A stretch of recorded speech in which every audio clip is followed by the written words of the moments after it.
There you are. I was worried you might stop to collect treasure chests opened by the Seelie along the way. It would have taken you so much longer to get here. Another conversation I cannot hear. I am delighted to see that you understand what takes priority, and that your adventurer's instinct has not swayed your resolve. Really, I must applaud you for it. You should know. Paimon's head. Okay, I'll try and keep it short. My senses are telling me that this is where we shall find the entrance to the ruins. Oh, cool! Well, what are we waiting for? Let's open it up and see! Patience. This was a sanctuary of great importance to the Hyperboreans. A special process is required to open the gate. Oh! Like the place that housed the Eternal Moon's marrow?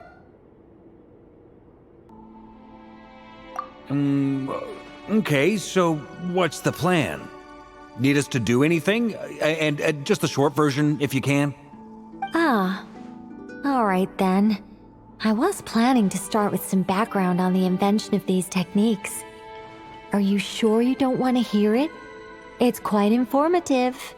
Remember what you were saying about priorities? Fine. Simply put, we need 3 human representatives to successfully undergo a process of Kuvaki resonance. Think of it as a test from the 3 moon goddesses to see if the entrants are qualified, with the most recognizable qualification being Kuvaki. Pretty sure Lauma would ace that test. Oh, wait. We need 3 people. I also have no doubt that the Moon Chanter would be qualified, but we would need 2 other people with the same constitution. Therefore, the most feasible method is not so much to follow the rules, but to figure out how the test functions and find a workaround. I've done some research, and it turns out the mechanism is rather crude. We'll simply need humans to stand before it who have sufficient Kuvaki energy within them. I'm with you so far. How do we get the Kuvaki in them? The easiest way would be transfusion. Take some Kuvaki from Nod Krai's soil, put it into the bloodstream, and get it circulating in the body. So we're going to cheat on the test? Precisely. There are other methods, but this is the simplest one. Cheating the system is much easier than trying to hide from it. Huh? Sorry? Does the idea of cheating upset you, Miss Lauma? No, that's not it. I suddenly had an idea. Oh, what is it? It's about Moon Prayer Night. I figured out a way for Kutar to join in the festivities. Huh? But as Paimon said, we need to have our priorities straight. Let's get back to the test. I'll follow up with Nefer on the festival arrangements. Oh, okay. Anyway, is this really the best method we have? A Kuvaki transfusion sounds dangerous, no matter how you slice it. If you think that's dangerous, wait till you hear the other methods. I'd be more than happy to go through them if you'd like. There are several. No need, we're good. Let's go with this one. Very well. Kuvaki transfusion it is. Now, I should mention that the risks can be greater or lower depending on individual compatibility. It would be rash to simply infuse the Kuvaki and hope for the best. If the body rejects it, the reaction can be quite severe. The symptoms are similar to another condition that some people living here suffer from, known as congenital Kuvaki sensitivity. So, before we execute our plan, I will perform a simple test of my own to see who is compatible and who is not. Once that is done, we will have to complete the resonance process as rapidly as possible. The participants must remain stationary while the Kuvaki circulates and bonds with them, and they mustn't eat or drink anything. What? No eating or drinking? That's some hardcore fasting. They'll all be monks by the time they're through. 3 days. Oh, that's so long! And we still need need to find 2 more people who are not just compatible, but also willing to volunteer. Fasting? What are they talking about?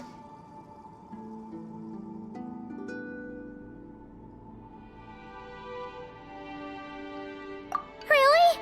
Don't you want to think this through? Haha, count me in too. 3 days without food? I can handle that. Miss Nicole has made it clear that this is the easiest way. The way I see it, there's nothing else to discuss.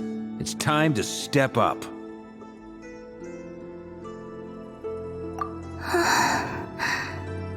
Yeah, you're right.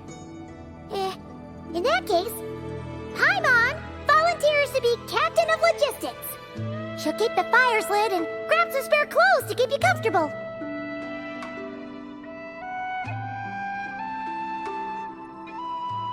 Then we'll start with you first, Traveler.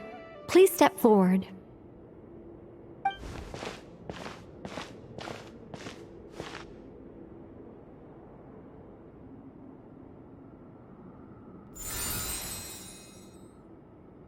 How's it going? Do you feel anything? How about now?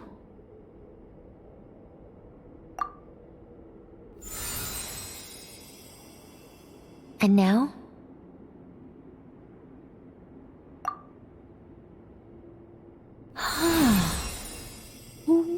What about now?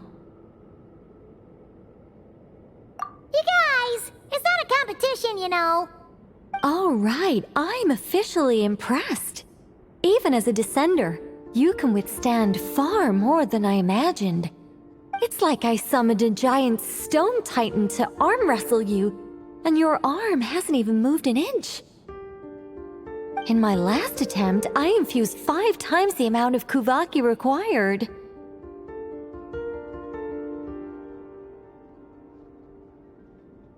Yes, safe to say, compatibility won't be an issue for you. You're eligible to join. You're next, Mr. Varka. Sure, here goes nothing. All right, I'll start where we left off. 5 times the required Kuvaki dose. Whoa, whoa, whoa, hey, wait a minute. How's it going? No, not great. I kind of want to puke. Feels like I've been drinking too much. A few bottles of wine, then a big stein of Dark Horse, with some hard liquor from Liyue mixed in. You think this is funny? I just lost to a young lady in an arm wrestling contest. I'm never gonna live that down. My apologies. I'll lower the concentration and try again. Oh. How's it going now? I'm not as dizzy as last time, but I can still feel it pulsing around. In that case, you wouldn't be an ideal choice, Mr. Varka. Let's try someone else.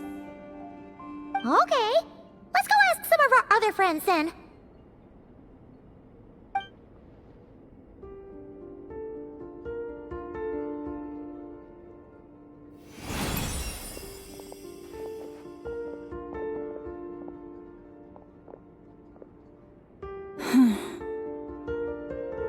No surprises here, Miss Moonchanter. You're perfectly compatible. You may join.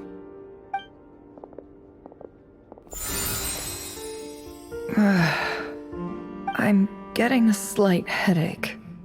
Shame. You were so close. Whoa, I'm itching all over. Allergic reaction. We can't have that. Huh? Well, are you gonna start a what? The Hexen Circle is an organization that cares for and protects children. We will not have them do dangerous things. Not even tests.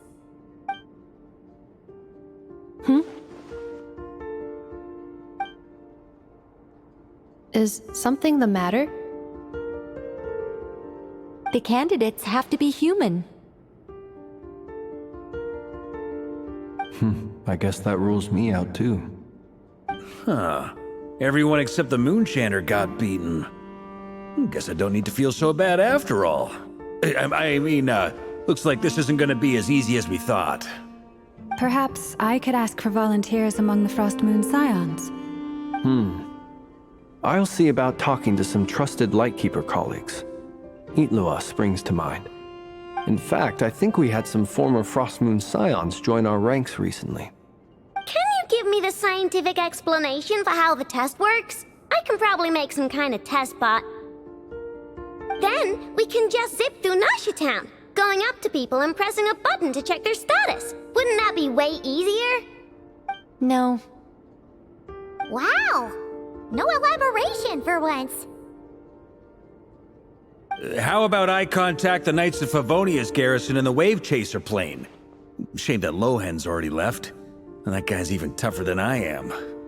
Strange. The moon goddess is clearly revered by many people. So why is she on the brink of disappearing? She mentioned that the world has rejected her from the very beginning. And when we fought the Reikir of Solnari, it seemed like she exhausted her power for our sake. Also, Paimon's not sure revered is the right word for how people feel about her. Gratitude, certainly. For my part, anyway. It's basic reciprocity. She helped us, so she deserves our help in return. Yeah. Even though she looked like she didn't care, she still saved a ton of people, including me. A review of the relevant data leads me to conclude that Miss Columbina is a good person. Yep, you bet! They really think so? I'm super surprised that Columbina isn't her actual name, though. I think it really suits her. It's light and graceful and... yeah, just a really pretty name. I know, right? Unfortunately, that's not our decision to make. Columbina. That was the code name the Fatui gave me. But it also came up in the song I heard when I was born. But... is that really all there is to it? What do I truly think of my own name? Is there anyone left who will still call me by that name?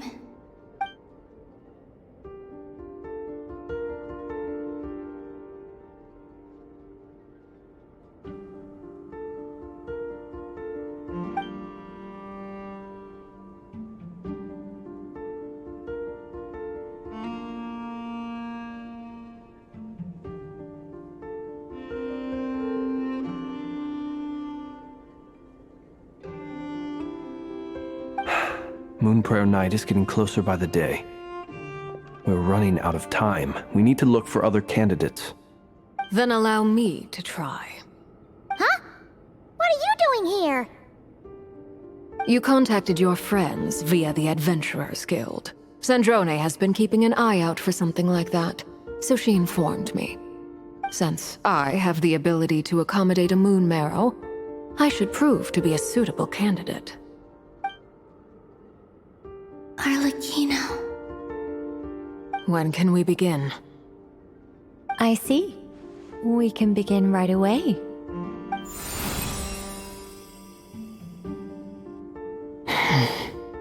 How was it? Did you feel any discomfort? Not at all. Then it seems we shan't need to look for additional candidates after all. Great! Cool.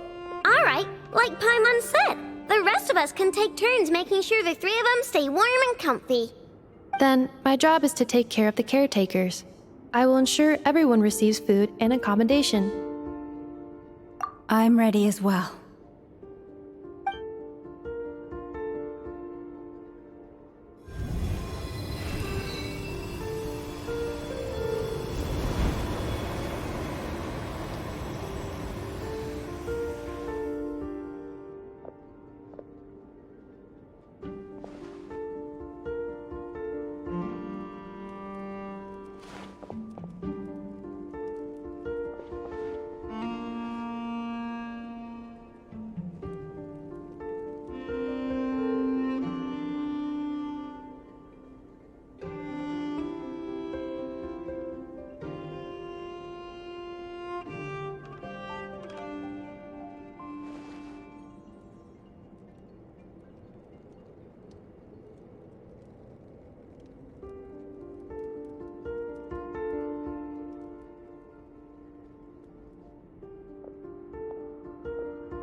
The work is done.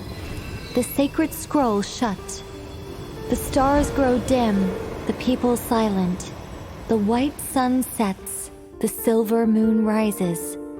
O path to the temple, appear now before us.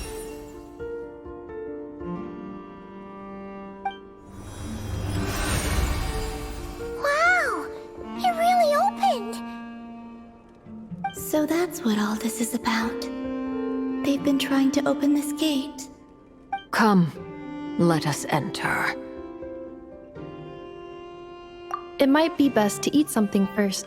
Take care to chew properly and swallow slowly. It will give your body time to readjust to the digestion process.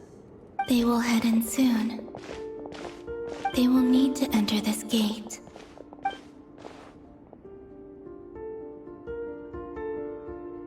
Huh? I cannot pass through. Is it because I have no physical body? It has been 3 days. My strength is all but completely faded. Can I really hold on until Moon Prayer Night?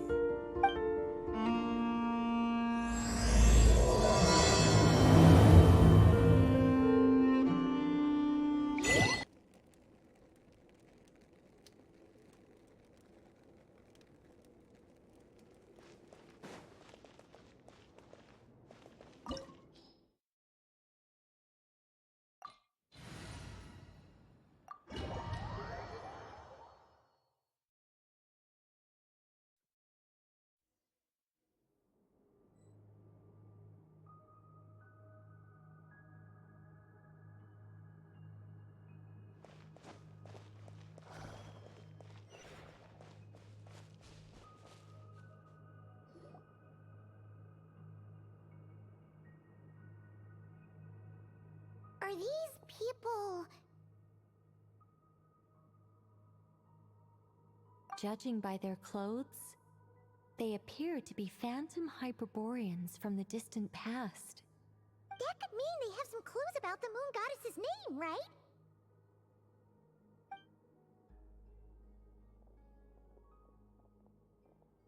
Hey there! Could you tell us what the moon goddess's name is? Sorry. That's probably a weird question, huh? How do we explain this? The moons are long gone, and their goddesses are dead. Their names no longer mean anything. When a new moon goddess is born, we will surely know her name. We have used every last resource at our disposal. All that remains is to wait, patiently and quietly.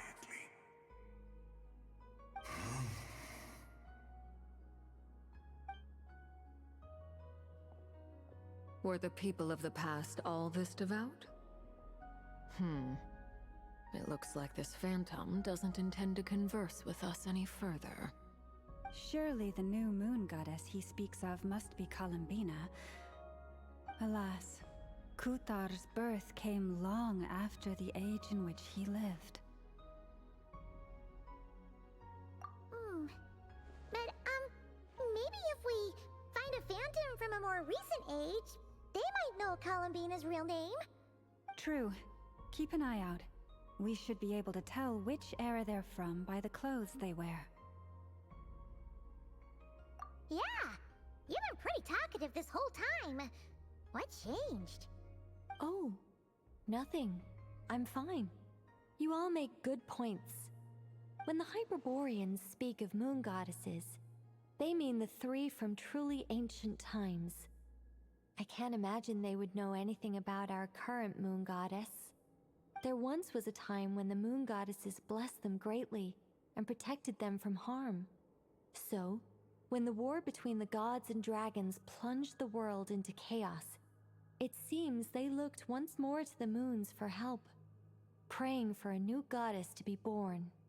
Yeah, that checks out. Let's continue on. Who knows what else we may discover?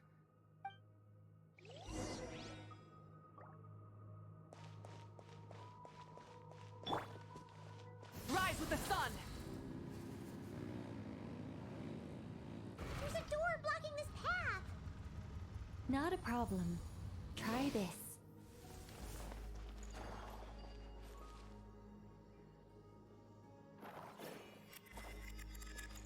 Whoa! How did that door suddenly collapse? This device was maintaining the door's integrity. Remove the core, and the device stops. Is this our destination? Impressive. More precisely, this is a device that will help us reach our destination. Let's go. We still have a long distance to cover.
Let's try that device again.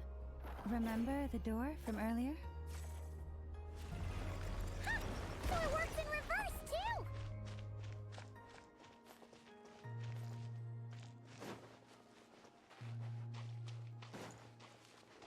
The humans we see are all phantoms, but the monsters are real. What a fascinating place. There'll be plenty of time to admire it later!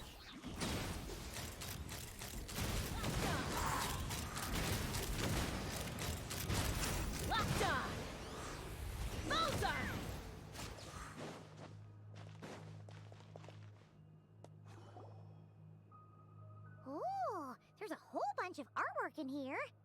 Seems pretty old. Nicole, this is probably your area of expertise. What do all these paintings mean? Let me see. To understand these murals requires some knowledge of the history surrounding the War of Funerary Flame. I shared a little of this with Lauma before. Yes, I think I follow. The dispute between the moon. Oh no, it's no trouble. I'd be delighted to share the tale again. Alright then. Tevat's 3 moons and their goddesses were brought into being by the will of Nibelung, the then ruler of Tevat. But when the heavenly principles came, they changed the world completely, down to its very foundations. The moon goddesses were nowhere near strong enough to challenge this entity. But the heavenly principles did not view them as heretical entities that had to be removed. Essentially, the 3 moons existed to keep this planet alive and operational, which did not directly conflict with the heavenly principles' aims. Nevertheless, the inherent precariousness of this arrangement would soon be revealed. Nibelung returned. Yes. He did, and thus began the War of Funerary Flame, a battle for dominance between Nibelung and the heavenly principles. Discord would soon emerge between the 3 moon sisters. One would voice the opinion that they should follow Nibelung, for it was he who first hung the moons in the sky. Another would argue that taking sides in the conflict would only bring the world closer to ruin. There was no telling where it would lead, especially since their creator had returned, bearing the perilous power of the abyss. Nibelung would eventually discover their disloyalty. He had all 3 imprisoned before transforming the moons into weapons with which to fight against the heavenly principles. What? Weapons? Yes, the very moons that had once defended the planet became instruments of death and destruction, striking terror into the hearts of all living things. And although the heavenly principles and the three moon sisters had once been at peace, it now seemed that the moons posed an unacceptable threat to Teyvat. It is possible that the heavenly principles did not know of the goddess's imprisonment. If so, the weaponization of the moons would surely have been viewed as an intentional breach of the peace agreement. Regardless of who knew what, when, the heavenly principles shattered two moons and flung the other beyond the skies. Whether the goddesses managed to escape Nibelung's captivity after his fall, nobody knows. But this much is certain. From that day on, the moons no longer belonged to Teyvat. The rejections slowly drained their power until eventually they passed away. So that's the full story. You say the moon ceased belonging to Teyvat from then on. Why then would Columbina be born here? That is perhaps due to the lingering connection between the Frost Moon, which was not shattered, and this world. You could see it as the three sisters' dying wish. They never desired war. All they ever wished for was to protect this land. I see.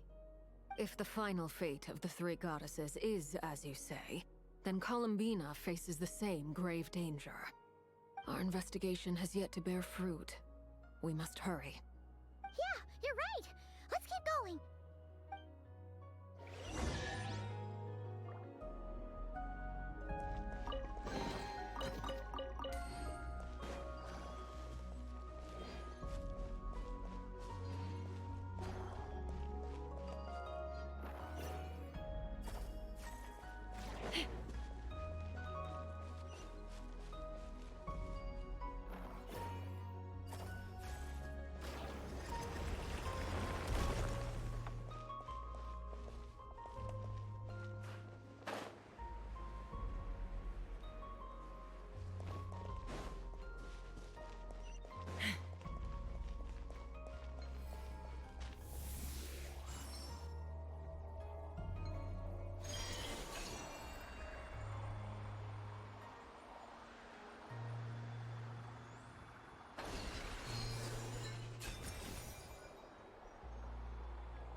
We're finally here. Guessing we'll need to activate this thing? Indeed. I was a little worried about that at first, but as we got closer, I sensed that the Kuvaki within it flows unimpeded. It should be functioning normally. The only issue is how to activate it. It's looking a little worse for wear. What about the cores from some of the other devices we've seen? Can we repair it using those? In all likelihood, yes. I imagine that would have been the Hyperborean's backup plan. Let's look for some cores.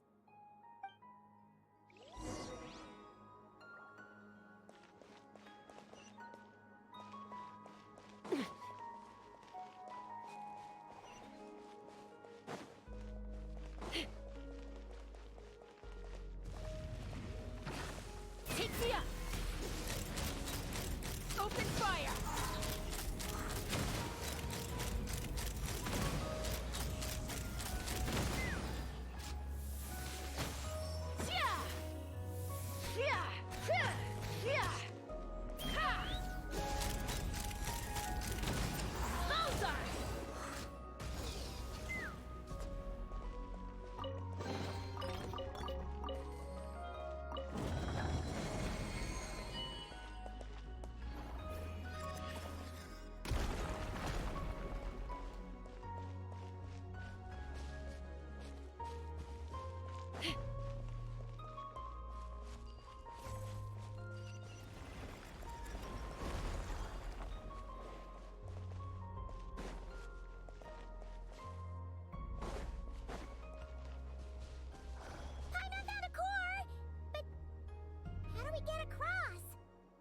Walk up, then jump down.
Should be enough cores.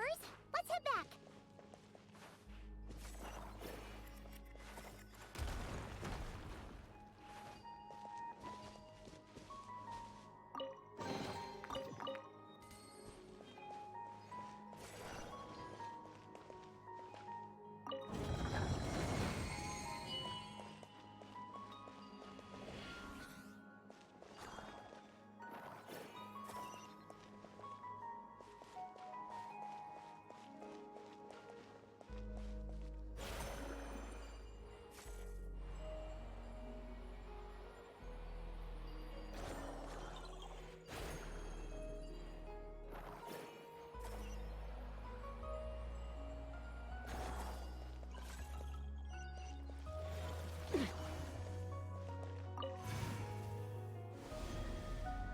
The device is up and running. It's hard to believe that the ancients were capable of constructing such things. Paimon sees our destination! It's right up ahead! Yes, let's go.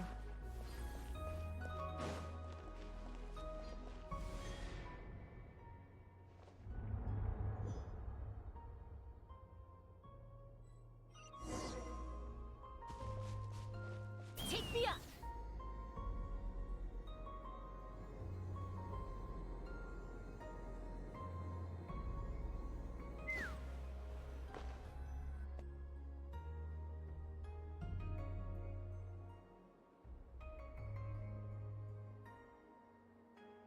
This is where the people of Hyperborea communicated with the moons.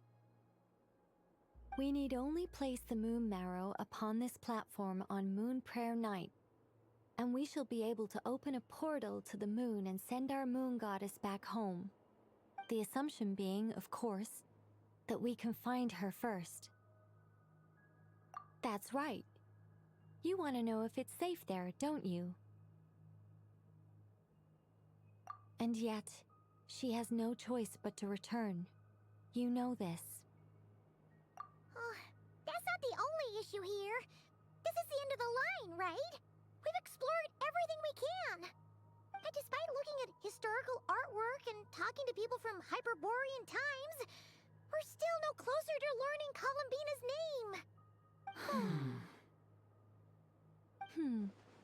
If it's not too much trouble, could you tell me exactly what Alice said to you about finding her name? Oh, sure. What she said was... Then your first job is to find it. As a moon goddess, I'm sure she must have a name she identifies with. Neither Columbina nor Kutar is her true name, and she's never really accepted either of them. Is it not also possible that she has never had a true name? Not at any point in history? That would be a hard pill to swallow. But at this point, we may have to accept that that is the truth. No one knows how she came into being, and she certainly doesn't have parents in any sense that we're aware of. Perhaps she was never granted a name at all. But does that mean there's no way to get Columbina back? She's just gonna disappear and there's nothing we can do about it? Huh? Wait, why all this pessimism? Was it the way I phrased this question? You all seem to be taking this in completely the wrong way. Well, just because she's never had a real name in the past doesn't mean she can't have one now. What? Think about what Alice said again. She never once said that you'd have to find a new name, did she? Are you saying what I think you're saying? Yes. Names are anchors that connect us to the world. If she doesn't have one already, then all we have to do is create one, no? It's like... yes. Traveler, when you first arrived in Teyvat, do you think you would have turned around if someone behind you shouted, "Hey, Hermione"? But what about now? I understand what you mean. Life is a long journey. Even the friends and family by our side can change over time. When people call you by different names, what matters isn't so much the words themselves, but what they symbolize. And of course, whether that resonates with you. Lumine.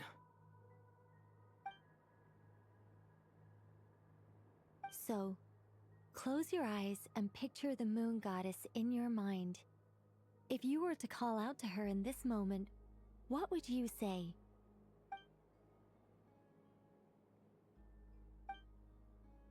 Columbina. Columbina. Paimon would call her Columbina too. Well, she has long forsaken everything that Kutar represents. I think from now on I should call her Columbina too. Well, it sounds to me like you found your answer.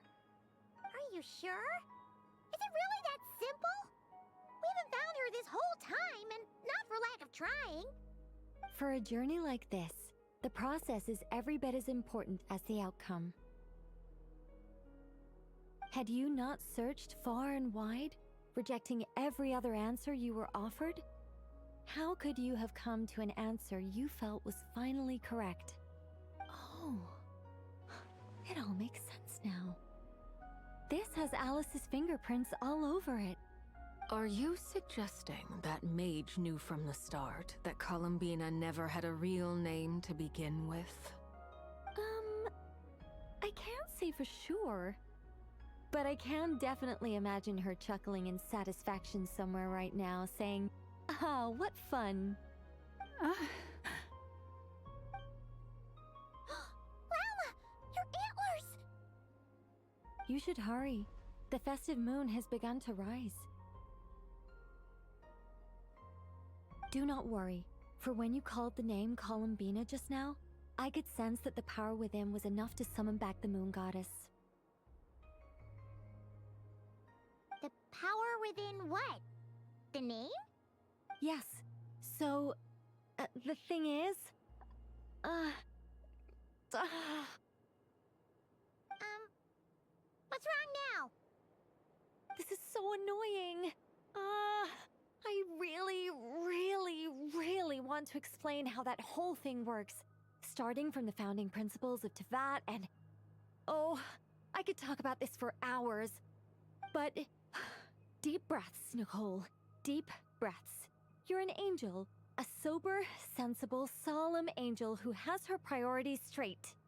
Okay then. Sorry for asking. Clearly a bad call on Paimon's part. Anyway, you all need to hurry. Last thing, remember how it felt when you called out that name. Then it is agreed. By the name Columbina, we shall find her. Then we'll throw her the best Moon Pair Night party ever! And at last, we will send her home.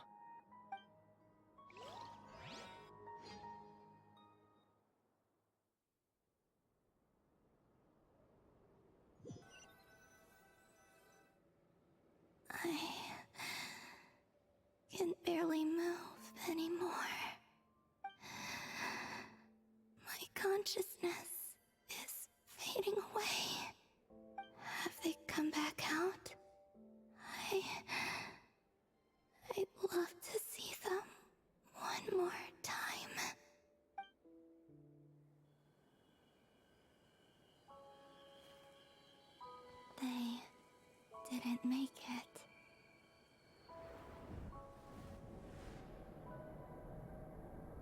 Could you tell me your name?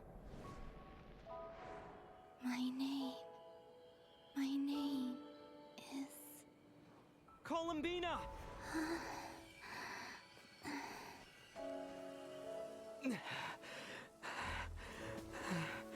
Columbina! Are you here? Columbina! That's the name you gave when we first met. And it's what I've called you ever since. Columbina. It's a fine name. I have many fond memories of Columbina, and so do all of your friends.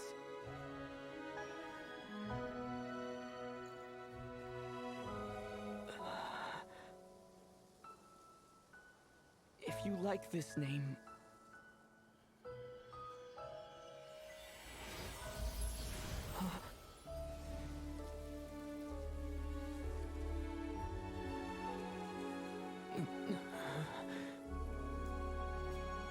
Looking for me?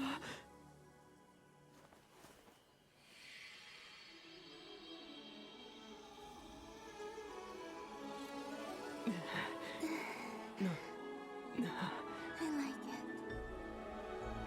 You can carry on using it. My name is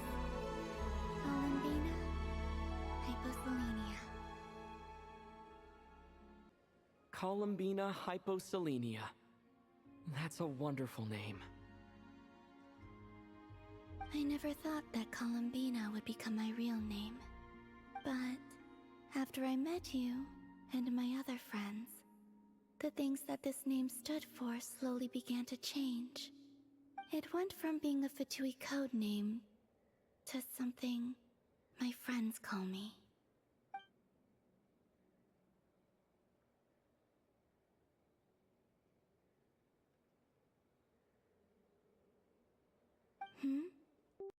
Sit.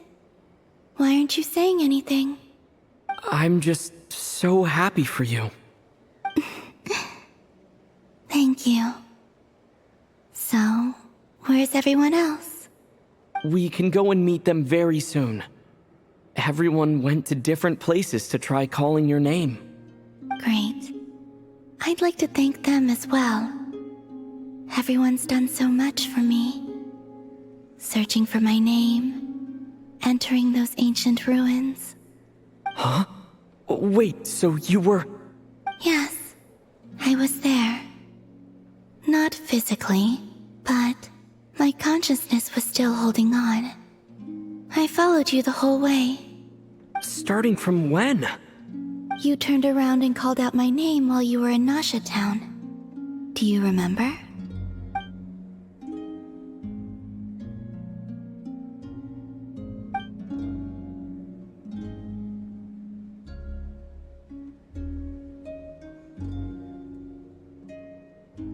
Let's go. We don't want to keep them waiting. Sure. In that case, come with me. But... Before that, could you call my name one more time? Sure. Come with me, Columbina Hyposelenia.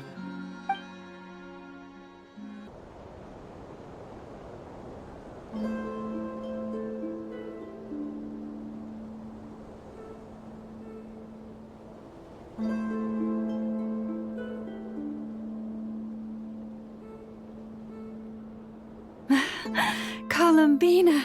Oh, this truly is wonderful. Llama! I can't breathe. Ha ha! Just in time for Moon Prayer Night! It's good to have you back, Miss Columbina. Yeah, we were worried sick. Thank you, my friends. With your help, I now have a name that belongs to me. Columbina Hyposelenia. Where's the second half from? You added it yourself? That's right. It means... Born beneath the moon. Yes. And by extension, it can also mean born beneath this world. A fine name. Now, as much as it pains me to interrupt this beautiful reunion, I feel obliged to remind you that the Moon Prayer Night celebrations in Nasha Town have already begun. Don't you want to enjoy the festivities? There's so much to see and do. And some of the ambient lighting and entertainments were sponsored by the kind souls in the Hexen Circle. Nicole? Why have you turned into Dodoko? So you're Miss Nicole. Thank you for helping us, and for helping me find my name. It's nice to finally hear your voice. You're quite welcome. Guiding lost people to hidden treasure is what we Seelie do. And if you ask me, spiritual treasures are far more precious than material ones. Chests are all well and good, but this was what it's all about. Ah, so satisfying. Anyway, I had to go help Alice. It seems like she ran into some trouble. That's why I couldn't be here in person. But don't worry, we're with you in spirit. We'll be celebrating right along with you. Keep an eye out for the Hexen Circle's festive stalls in Nasha Town. I think you'll like what we came up with. Alice said she even managed to rope B in this time. The Frost Moon Scions have also prepared various attractions. I believe Aino, Nefer, and their crew are setting things up as we speak. On that note, Nefer, about that request I made. It's all in hand. Yehoda is on site to ensure that everything goes off without a hitch. Wonderful. In that case, Traveler? Huh? Come on, Columbina. It's time to celebrate the best Moon Prayer Night ever.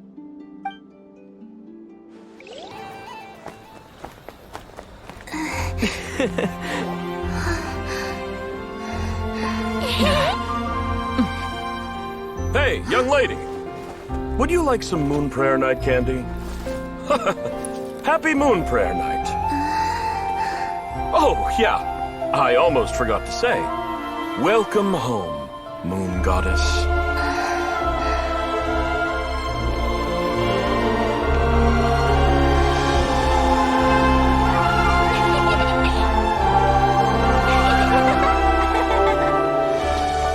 Welcome home, Moon Goddess. Welcome home, Moon Goddess. Welcome home, Moon Goddess.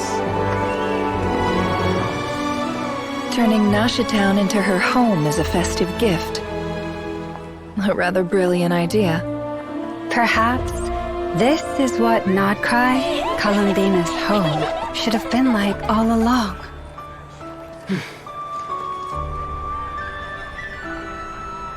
Thank you for the gift. I like it a lot. This feels like the surprise of my life. I do. I never imagined I'd ever get to enjoy Moon Prayer Night with everyone so freely. If you're happy, we're happy. Quite a strategy you came up with. Hide the tree in the forest. It's not your usual style, Lauma. Is there something about Moon Prayer Night that enhances what's in your head as well as the antlers on top? Apparently so.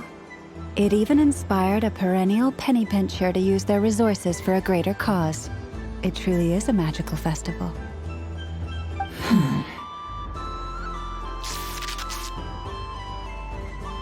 I see it now.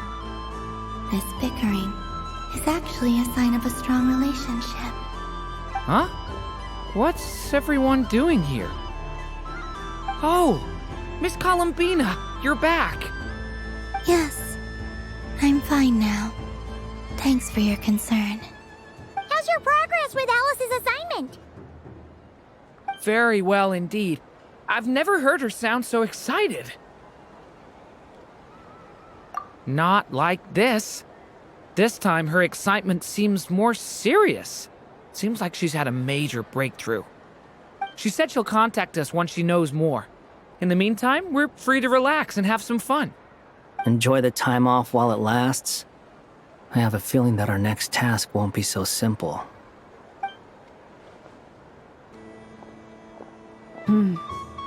I should go. I still have a few things to attend to at the Frost Moon Scion stall.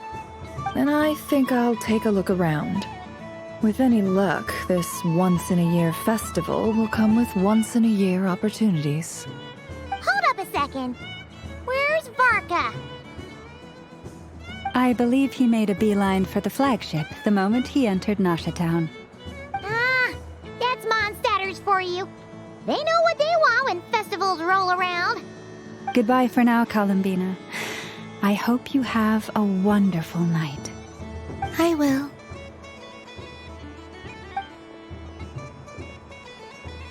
Well, in that case, don't just stand there. Get out there and have some fun. You'll definitely get a warm welcome at every stall. Oh, also, take this map with you. It's a guide to the festival.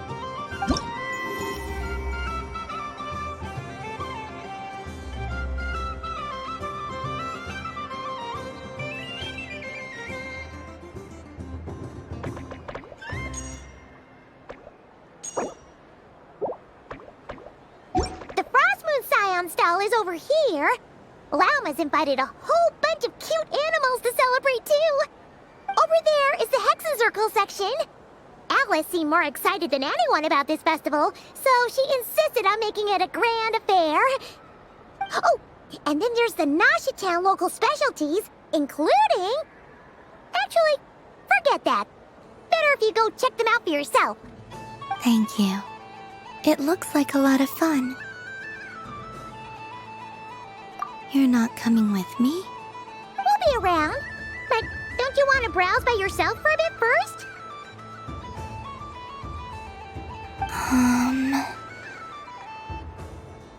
Yep. If you find something you like and want to try it out together, just give us a shout. We'll be right with you. Otherwise, just relax and enjoy yourself. There's so much on offer, so try to experience as much as you can. And don't forget to stuff yourself with all the delicious festival food!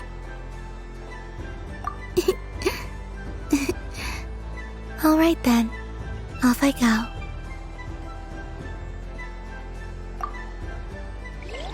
Where should I go first?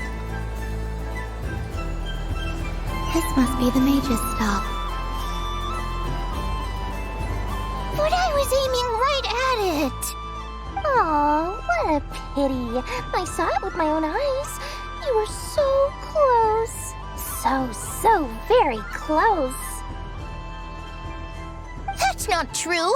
It dodged out of the way right as I was about to snag it. I'm sorry? You heard me. This paper frog can move. I swear. Dear, oh dear, what are you saying? How could a paper frog move? Unless you believe there really is magic in this world. But even if I, the mere humble merchant that I am, knew such magic, surely I would not use it on a paper frog. I'd sooner give Mora legs, so it could walk right into my purse. My dear, dear customer, why not have one more try?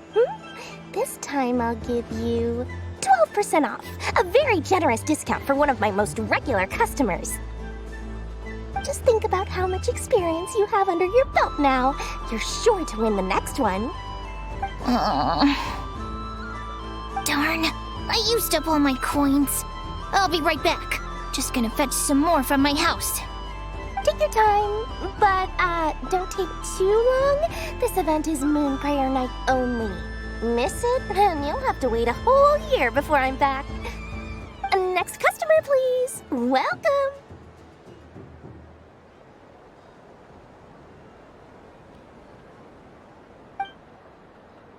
Hello.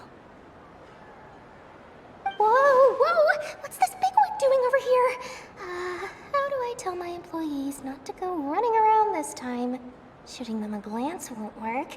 I haven't known them long enough. Dory?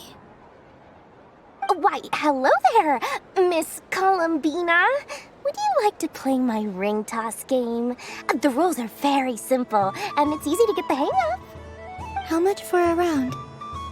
Oh, Oh, first time's free. Not a single mora. After that, well, we can cross that bridge if and when we come to it. But with your sharp sharp skills, I'm sure you'll win all the prizes in one fell swoop. That was an obvious enough hint for them, right? Right?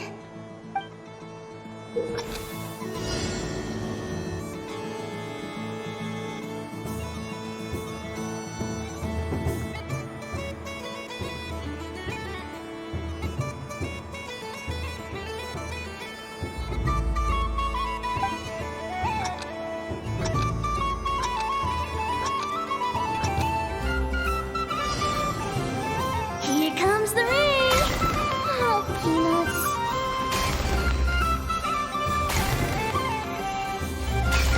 Change tracks.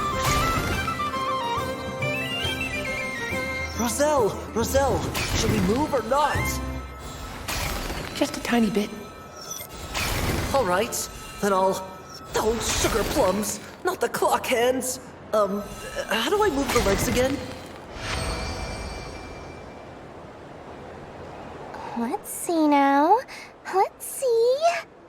Wow, very good. That's the highest score we've had all night. And here's your prize. Now, how about another round? As for the cost... Happy Moon Prayer Night, Miss Columbina. Happy Moon Prayer Night, Durin and Hat Guy. Are you here to play the game? Yes.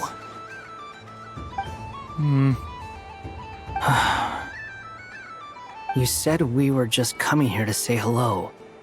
I did, but then I recognized a few more people as I got closer. Do my eyes deceive me? Is that... It's our little dragon! He's all grown up! Someone's popular. Well now, since you came all this way, why don't you try out this lovely game we have going? First try is free! He'll have a go. I'll pass. It's only one free try per customer. You can't give your try to him. I'm aware. How has Elder Almond been lately? He's in great shape. He goes for a run in the forest every morning to stay fit and healthy. He tried to go boat racing with Firecracker a while back, but he couldn't even make it onto the Lotus Leaf. Firecracker was in fits of laughter. How about you, little dragon? Can you still fly? Yes, I can. But you've become less chatty. Has growing up been tough on you? We call that maturity. You know, the thing people sing about. The knight wields a sword of stone to defend those hearts that are made of gold. Stone is very heavy. That's what keeps him from talking too much. That's awesome! I want to be a knight when I grow up too. Ring, here I come!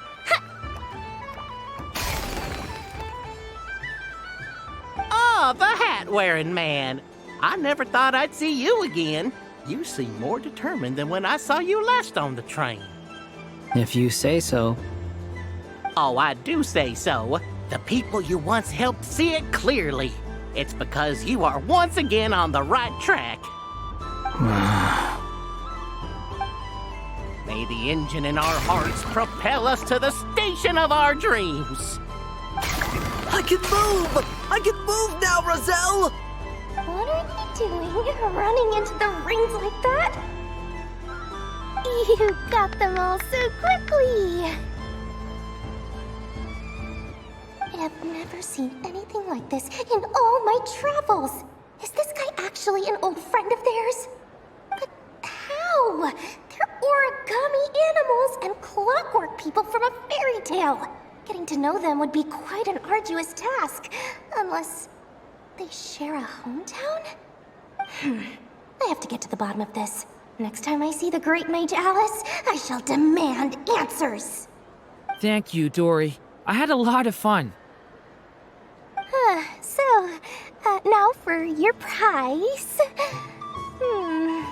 Where did I put it? Give me a moment to dig it out.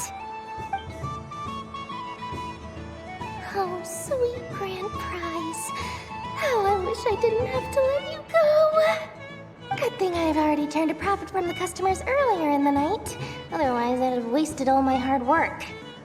Okay, I'm back. What? I leave for 2 seconds and someone's already claimed the grand prize? Oh, well, these things happen, you know? Perhaps you'd be interested in one of the other prizes instead. We've got all kinds of wonderful goodies here. Is this the thing you wanted? Here, you can have it. Huh? But... Don't worry about it. It will be happier with you. Oh, thanks so much, miss. Moon Goddess. Oh, goodness gracious, Columbina. Give me strength. How am I supposed to make any more money from this child at this rate? Daddy, look! That's the game I was telling you about! Forget it. She is the Moon Goddess after all. I'll think of some other way to swing this. Maybe I can try to hook this new kid. Huh? Oh, someone already won the grand prize. You can take mine if you want. What? Why? Why are all these bleeding hearts coming here to ruin my business? Happy Moon Prayer Night, everyone. Happy Moon Prayer Night.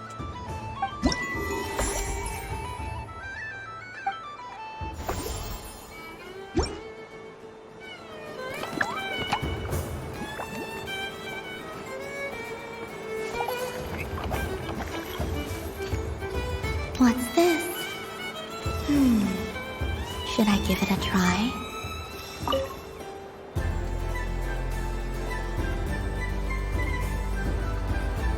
I wouldn't say it's unfair, exactly. I mean, your voice goes right into people's heads. How would you explain that to the kids?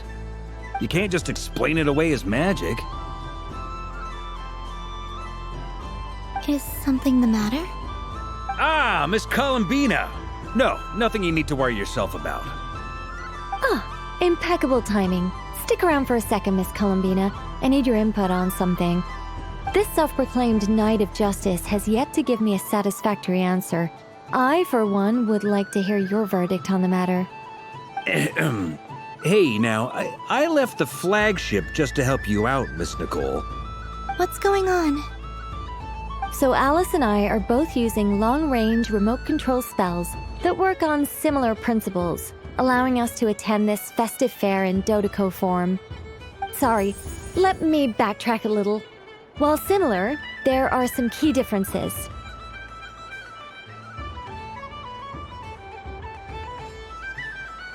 Alice, being a great mage, wanted her Dodeco to reflect something of her own charm and mystique.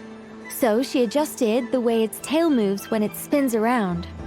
An entirely gratuitous move, in my opinion. I hardly see how anyone is going to notice that. If anything, I'd say that anyone who stares intently enough at a Dodeco's tail to notice such a small detail is someone we ought to be highly concerned about. I only say this to emphasize that my question has nothing to do with tails. Now that we're clear on that, why is Alice's Dodeco permitted to interact directly with the children celebrating Moon Prayer Night, while mine is not? Your voice speaks directly into people's minds. See? Exactly what I said.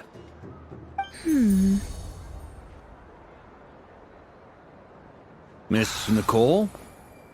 Ugh, I can't stand it. I know that probably makes me sound like a whiny child acting out in front of their parents. And it's a little embarrassing now that I think about it. But hey, I said it now, I can't take it back. That would be even more embarrassing. Also, don't go reading too much into that analogy. It was off the top of my head. I'm actually an awful lot older than either of you. Miss Nicole, are you saying that you'd like someone to play the game you've prepared? I'm not so invested in that. It's just something cobbled together using items I borrowed from Alice. She probably didn't even make them herself. The point is, I want to know everyone's thoughts after they receive their prizes. But as you've said, I can't just ask. I've been biting my lip for so long, and I've had no one to vent my frustrations on. I thought this was going to be a nice, straightforward festival where I'd get the chance to guide people to treasure. Well, can I play? I can't guarantee that I'll win a prize, but... You will?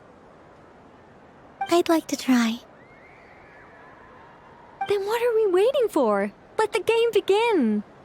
It's like they forgot I was ever here. Ha ha ha ha.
Congratulations, Miss Columbina! With your great wisdom, you have overcome every obstacle in your path and conquered the great challenge posed to you by fate. Fate? Well, something to that effect. If you'd prefer something more poetic, it could be the icy winds or the dawn. Anything you like, really. You could even go with the challenge posed to you by Dodeko, if that's what you're into. Anyway, you can take or leave my suggestions. Moving on. All my hopes are now resting on this. Can I open it now? Stop teasing me! Please, I'm begging you. No more talk. Just open it. Wow.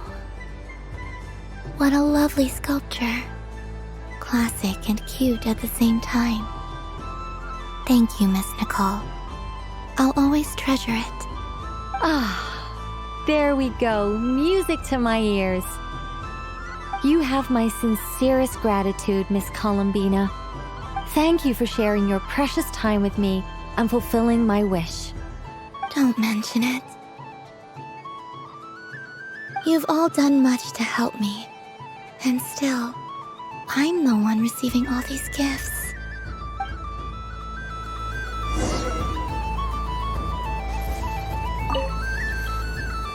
A soft and furry creature that bounces and jumps.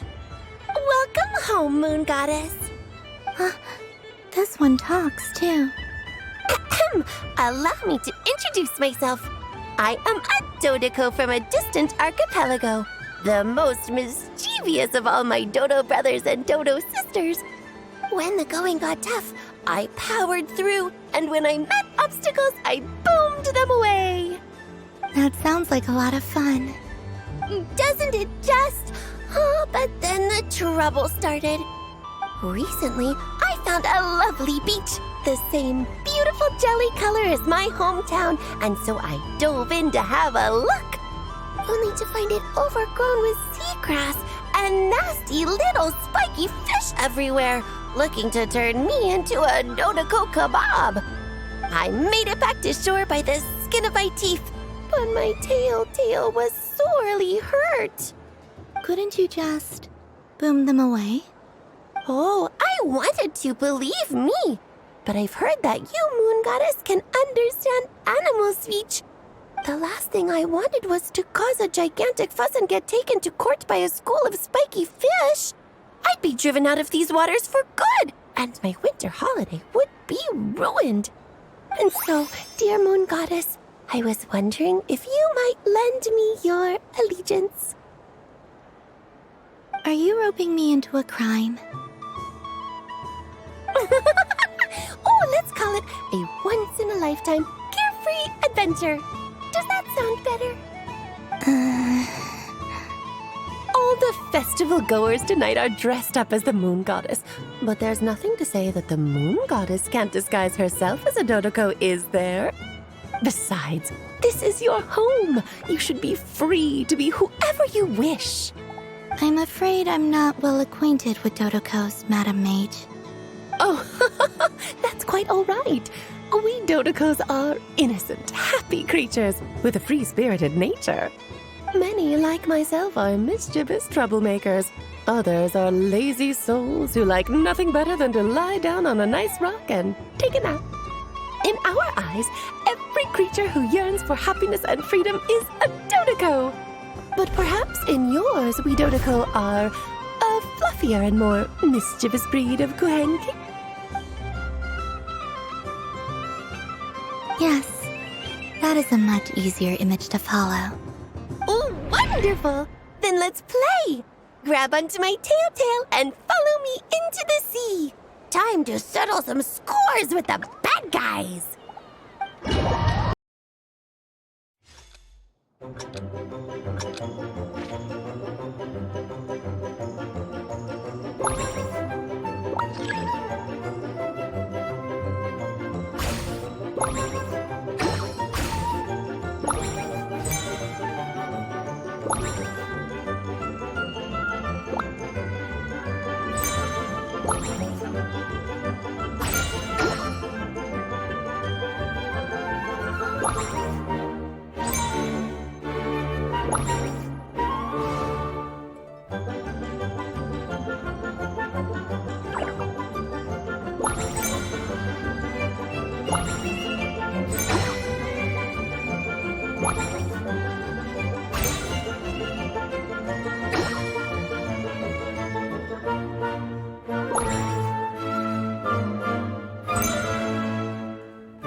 Remarkable talent! So, what do you make of it? The use of Jumpy Dumpties doesn't come as naturally to me as Kuvaki, but their unpredictability makes it fun. I think they call this novelty. Indeed! And how did it feel blowing those pesky nuisances away? Not bad. Any guilt? What do you mean? Oh, wonderful! Lovely answers to all three questions. You've passed the safety test. Now I can give this special bomb to you as a souvenir. Remember, if you find any meanies living on the moon, you can use this to boom them into oblivion. I will.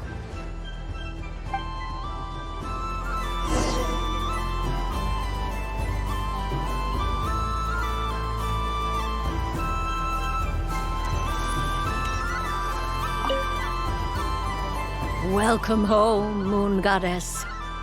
Oh, you're the genuine article. Alice was right. This moon prayer night was worth watching after all. Another one that talks. Greetings. Pleased to make your acquaintance. I am the Hexenzirkel member they call B. Barbeloth Trismegistus. Columbina Hyposelenia. Pleased to meet you too. Hyposelenia. A fine name indeed. Now then, Miss Columbina, do you wish to hear a mage's divination? Divination? The Frost Moon Scions used to ask me what would happen in the future. Is this like that? From the perspective of the one seeking answers, perhaps. As you look to your journey ahead, if you seek to understand the unknown, resolve your doubts, and soothe the confusion in your heart, divination could be for you. The unknowns on my journey. Of course, if one wishes to peer into fate, then hydromancy is the more precise option. But that is a complex affair, and to relegate that majestic art to the status of a festive amusement would seem somewhat uncouth. Besides, it is sometimes better to not know fate with great certainty. Hence, I shall use the suitably festive Luna Arcana to tell your fortune instead. It is more popular with the youth in any case. Lunar Arcana. Indeed. Unlike hydromancy, this will only display possibilities and trends. People like to think of themselves as creatures of agency and free will. Peering too far and too clearly into the future is detrimental to both body and soul. I'd like to give it a try. Of course you may. Come then, take a seat, Miss Columbina. Before we begin, are there any specific questions you would like to ask? Let's stick to general possibilities and trends, like you suggested. Ah, very well. Then I shall use the basic Lunar Arcana deck. Now, try to relax. Cast your mind upon the things you have experienced and the things you are soon to experience. I will shuffle the deck. Would you like to cut the cards yourself? You do it. No problem. Now then, to make things easier for the seeker, that is to say, you, I shall decipher the cards from your perspective.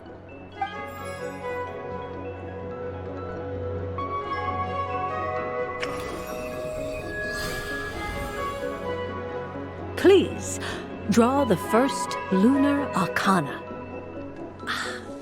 This. Now, draw your second card. This will stand for the past, the sum of all your experiences that have come before. And now the third Arcana. This is the present, your interpretation of the current moment. Finally, the last card. This shall speak of the future, which...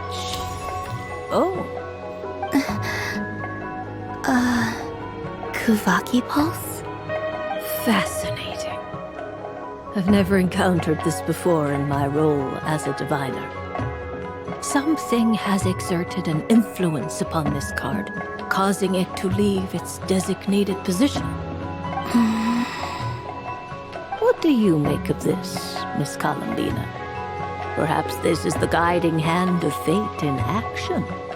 Of course, if you wish, you can choose to deny the validity of this card and draw the future for yourself.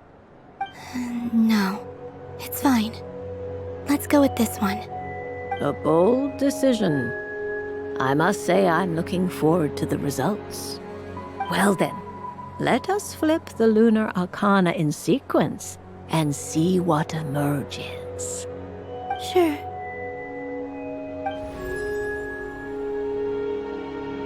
First, destiny. No surprises here. The card that represents yours is the moon. The moon. Indeed. The moon can represent the truth at some times, but deception at others.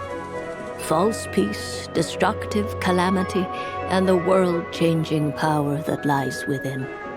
When the moon is placed on the destiny tile, it indicates that your destiny is not what it may appear on the surface. Instead, it may yet have a hidden side.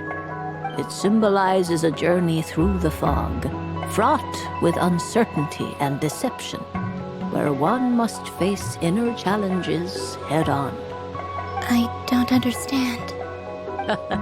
Patience, my dear.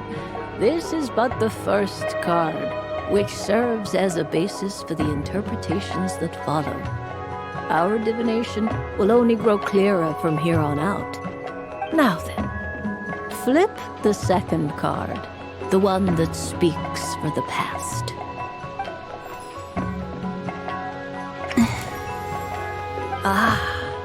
The Hermit, but inverted. Inverted? Yes.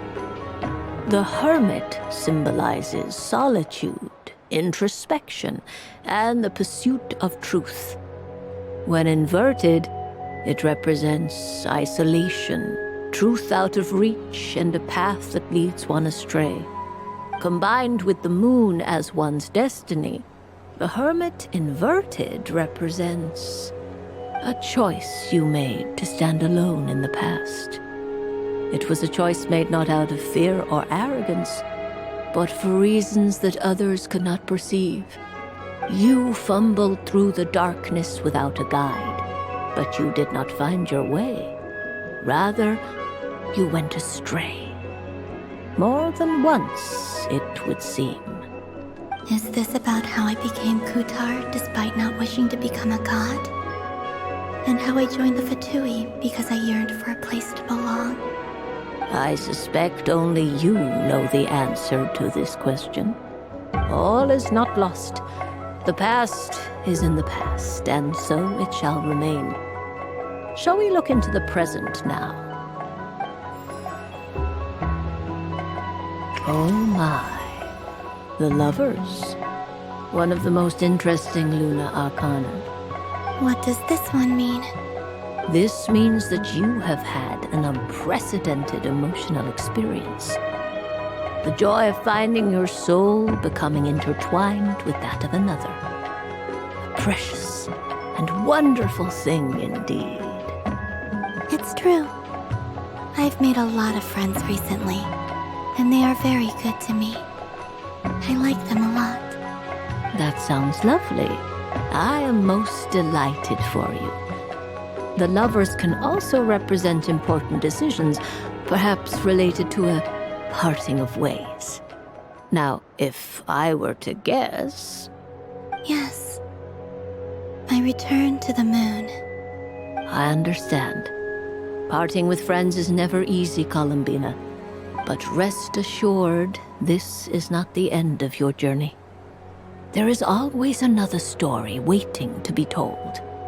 The future always lies ahead.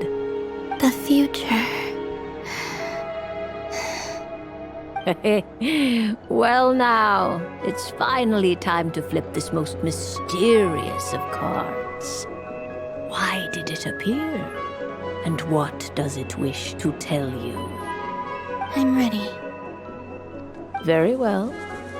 Flip this card and see what lies on the other side. Oh. Miss Barbalot? What is it? This card is death. That doesn't sound very good. It depends on how we interpret it. It is true that it can represent an agonizing death, a complete and utter end, but at the same time, it can also represent rebirth. Do not forget that your destiny card is the moon. that lends your future many different potential meanings. If death spells the end, is it unavoidable? As I have said, divination can only display general trends. It is a rough guide, but it does not show predetermined outcomes. Allow me to summarize it for you. In the past, you may have lost your way, but now you have gained new connections and new strength. You now face an important decision, one that may bring about a great change in what is yet to be. This change might, in turn, be the end of all things, or their beginning. But remember, everything is subject to change because of the moon present in your destiny. You must see the truth clearly and face your innermost thoughts. The truth. My innermost thoughts. Thank you, Miss Barbaloth. Don't mention it. Some people dislike divinations, for fear of glimpsing an ending to their story that they wish was not so. But I can see that you're different. The result of this divination will not sway your decision. This is a rare quality, and one that diviners always hope to see in the seeker. We are here merely to guide, not to exert undue influence. I understand. Go then and illuminate your future, Miss Columbina. The moonlight that shines from you now is most captivating.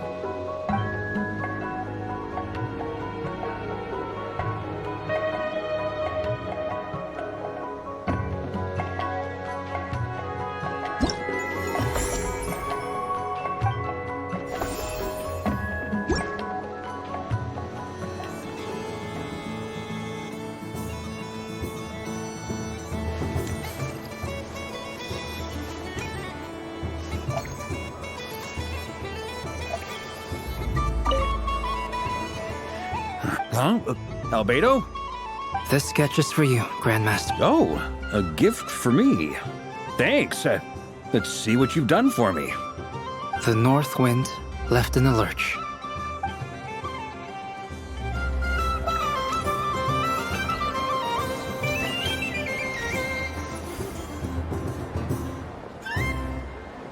Dodoko's Whirligig!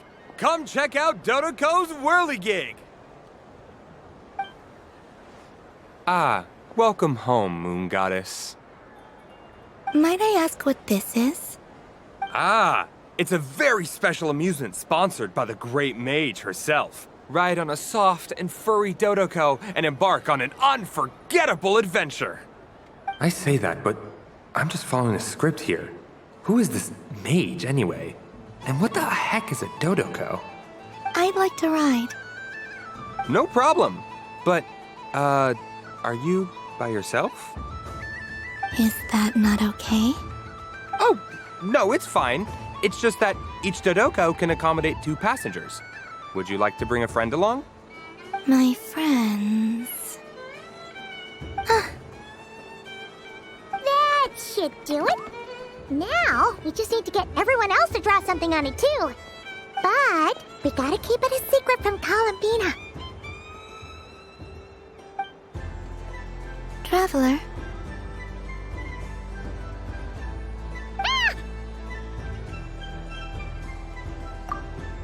I want to go on that ride. Will you join me? Let's go then.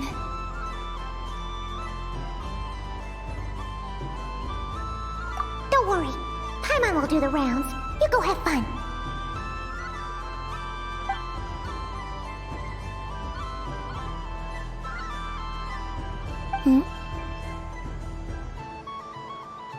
All right. I think we have to wait in line over there. Please take your seats. For safety reasons, you mustn't try to leave the ride before it comes to a complete stop. All right, you're all set. I wish you both a wonderful journey.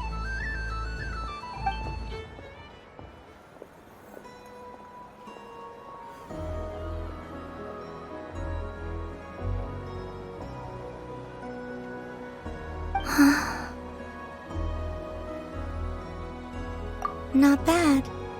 It reminds me of riding a moon lane. Sometimes, the Kuhenki circle around me like this, playing their beautiful melodies. Yeah, I'm going to miss them.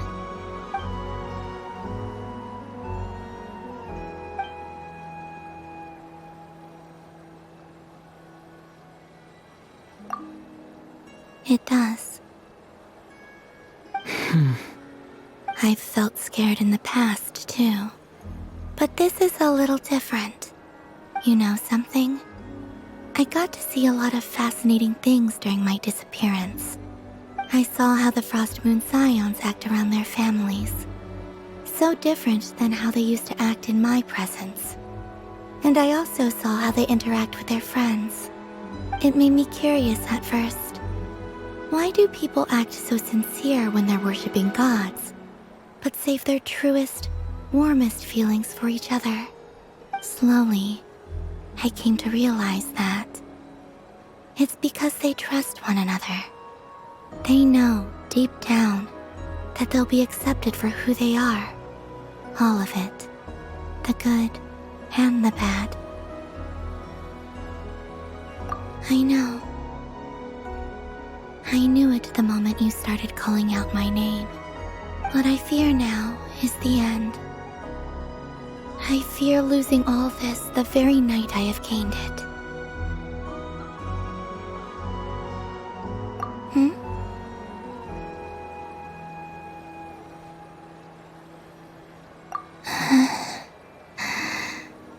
Thank you for this conversation. Thank you for listening to me. Don't worry. This fear I have, and the unknown that awaits me, they cannot hurt me. Not when I possess a treasure far greater. I just want you to remember this version of me, the real me, on this final night together. Dear passengers, Dodoko's awesome adventure has come to a close. Please leave in an orderly fashion, and we look forward to seeing you again in the future. Don't want the journey to end, huh? Don't worry, you two. There's always another adventure waiting just around the corner.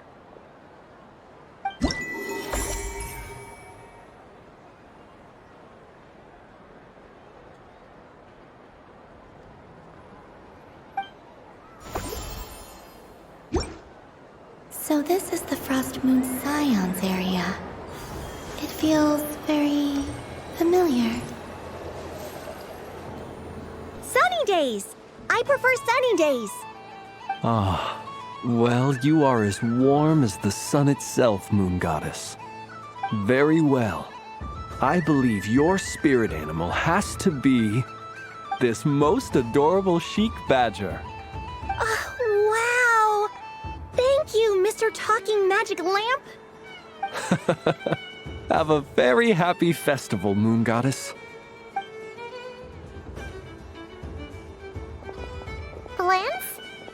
That's you, isn't it? Shh. It's our little secret, my dear traveler in Paimon. Okay, sure, but why are you here selling sugar sculptures? Everyone celebrates in their own way. After gazing into the abyss and spending time around gravestones all year, what better way to relax than to see sunny smiles on the faces of the living? Besides that, I like to think of myself as a fair judge of character. I dare say matching personalities to confection suits me rather well. That's not what Paimon was talking about. Aren't you afraid that your true identity might be exposed? Should I be? There is all manner of magic in the air this moon prayer night, thanks to the work of the great mages.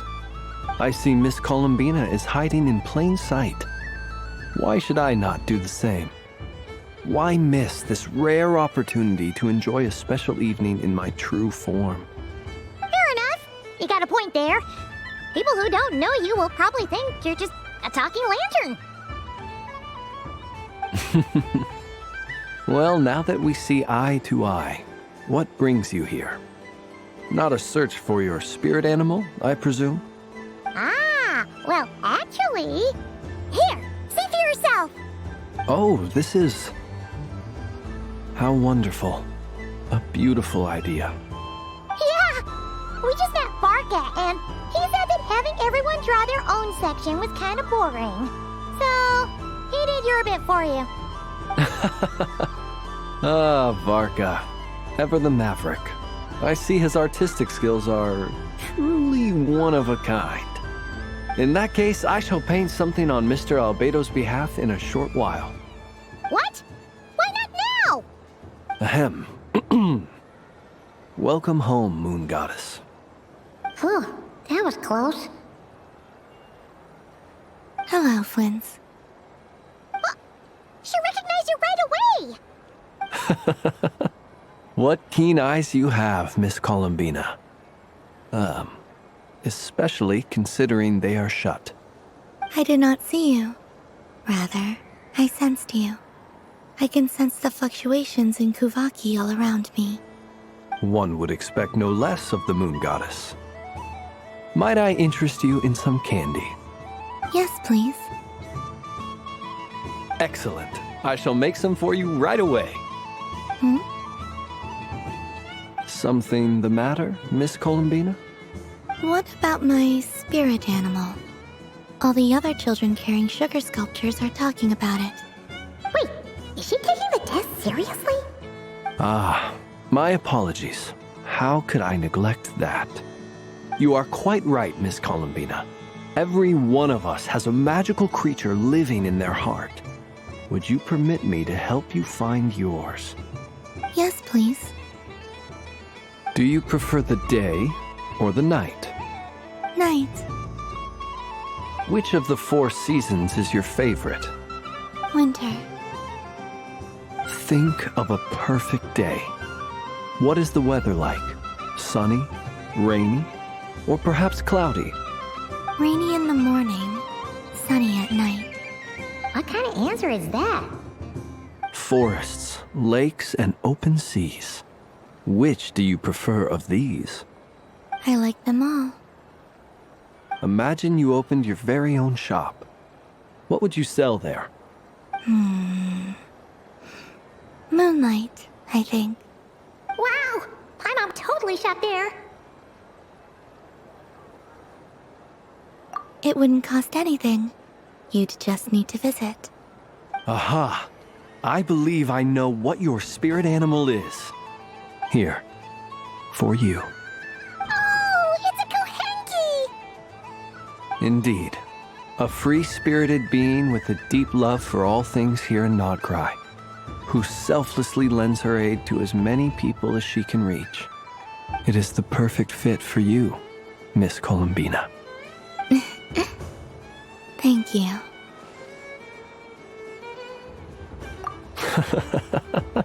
It would be my honor. But you shall have to forgive me. We have known each other for quite some time. I doubt there is any answer I could give that would come as a surprise to you. So instead, would you accept this sugar sculpture as a token of our friendship? It's a lantern. Hey, why don't you two go enjoy your candy over there? Paimon wants to try out this spirit animal thing too. Right, Blitz? Come on, play ball. I got this drawing done. But I want to hear Paimon's answers. But it'll probably take ages. Paimon's a complex soul. And we don't want your candy to melt while you wait, huh? Oh. Okay then.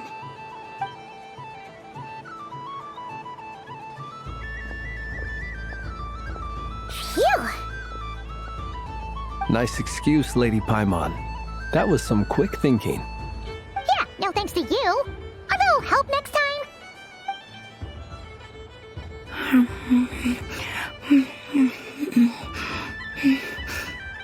It's sweet. Is that Laka berry? I wonder what flavor the traveler got. This way, this way! It's the candy-selling lantern! I'm coming! Of course. Traveler, Maybe we can share? Yes. I found out recently that people share their food sometimes, so I'd like to try it. Or is that a no? Thank you.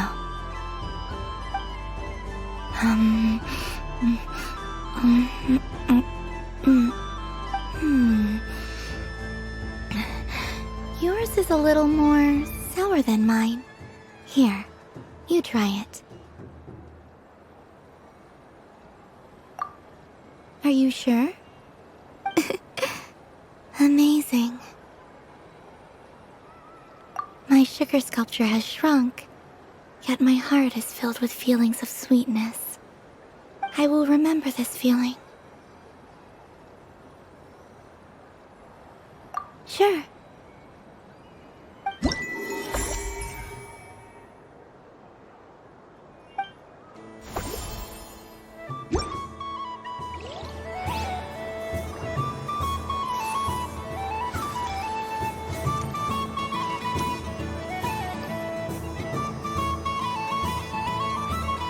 I wish for a never-ending supply of laka berries. What a humble wish. Probably written by a child.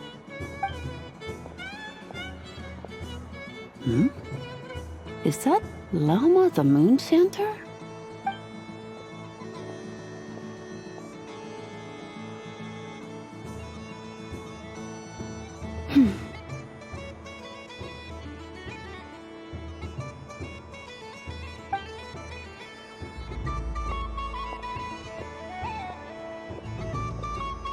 I wish that the long plume ibises would stop biting me. Oh dear, poor Lauma. All right, I'll write that one down for you. I got it. While everyone else is celebrating Moon Prayer Night, you're as busy as ever. I don't mind. It's rewarding work. A good kind of busy. My antlers are at their heaviest tonight, and the Kuvaki waves are especially strong. But as I help these dear friends hang their wishes up, I feel a great peace within myself that is hard to describe. You see, they are all such beautiful wishes, and they are ones that we can fulfill by our own strength. Do you blame me, Llama? I want to hear your honest answer. It is by the help of so many people that I can return to the moon. But I feel as though I've hardly done anything in return. You've done plenty, Columbina. I say this in earnest, both as someone who knows your history, and also as a friend who has seen what you've been through. What about as a moon chanter? I feel proud to honor our moon goddess's wish. And I'm sure any moon chanter in history would have felt the same way. Thank you for your kind words, Llama. But... Since you asked for my honesty, I won't lie to you. My feelings are mixed right now. Besides pride, I also feel... I suppose it's a reluctance to let go. Once you return to the moon, we will be far apart and separated by a false sky. I'm sure those of us left behind will gaze up at that sky, yearning for the moon once in a while, just as you used to do. I will miss you, Llama. I will miss you all. I hope to stay in touch.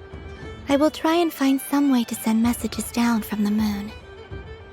Perhaps you could use Kuvaki. I've heard Yehoda say that signals can be sent using long and short waves, or strong and weak lights. That sounds a little complicated. What if we forget what the signals mean? We could prepare a codebook beforehand, but... You're right. It wouldn't really suit you. Still, whatever happens, I believe that you will find your own unique way of communicating with us. And now that I think about that, my heart feels lighter. Because you trust in me? Yes. I have faith in you, and in the power of truth. In my experience, the truth tends to be difficult. But that's what makes it stand out from what is false. So I'm confident that your thoughts and your love will shine through the curtain of lies. We will know it when we see it. Thank you. Now, could you help me hang up my wish? Is this? I wish that all who dwell in this moonlit world can find a place to belong. And I wish that I shall one day see my friends again. It's 2 wishes. I hope that's not too greedy of me. Not at all. And I think you speak for us all with the second one.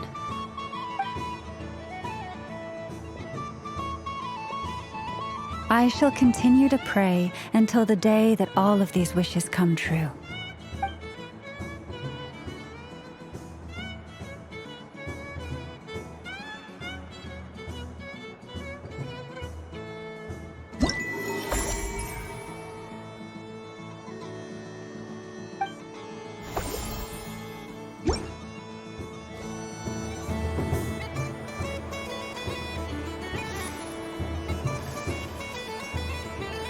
What's this? Should I give it a try?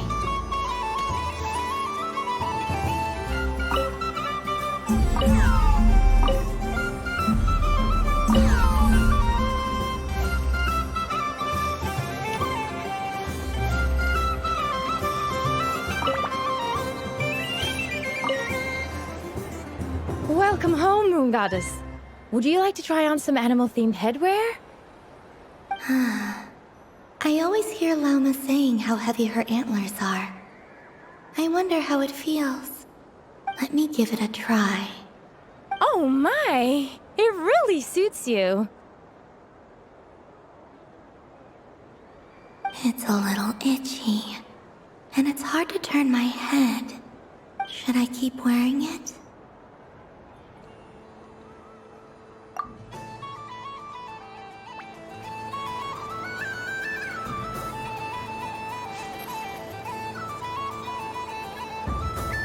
Wow, the Frost Moon Scion stall looks kinda plain, but it's pretty cool once you get into it.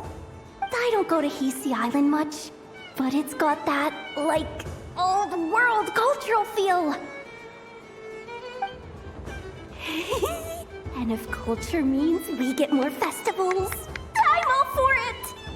Hello, Yahoda. Ah! Columbina! Hello, Moon Goddess! That was too close!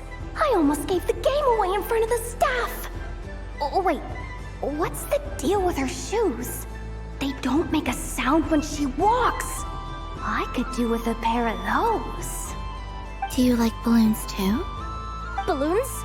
Oh, you mean those? What's so fun about balloons? I'm not a kid anymore. They're probably more up Aino's alley. Yes. The animals seem very curious about these strange flying objects.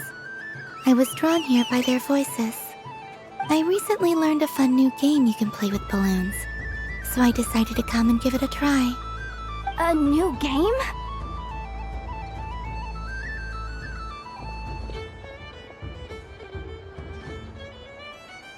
Hello.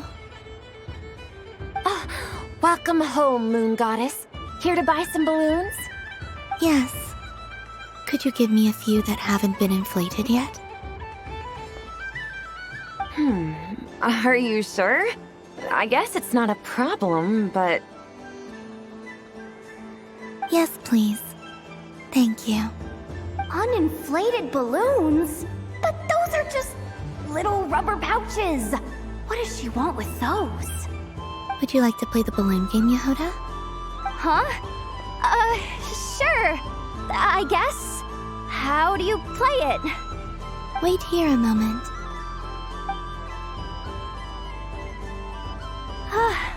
Oh. This is so weird. What have I got myself into now? I thought I saw Columbina nearby.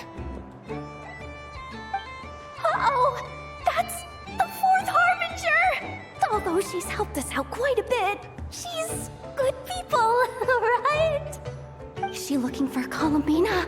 Oh, guess that's my ticket out of here. I'm not sure my heart can take being sandwiched between two Harbingers.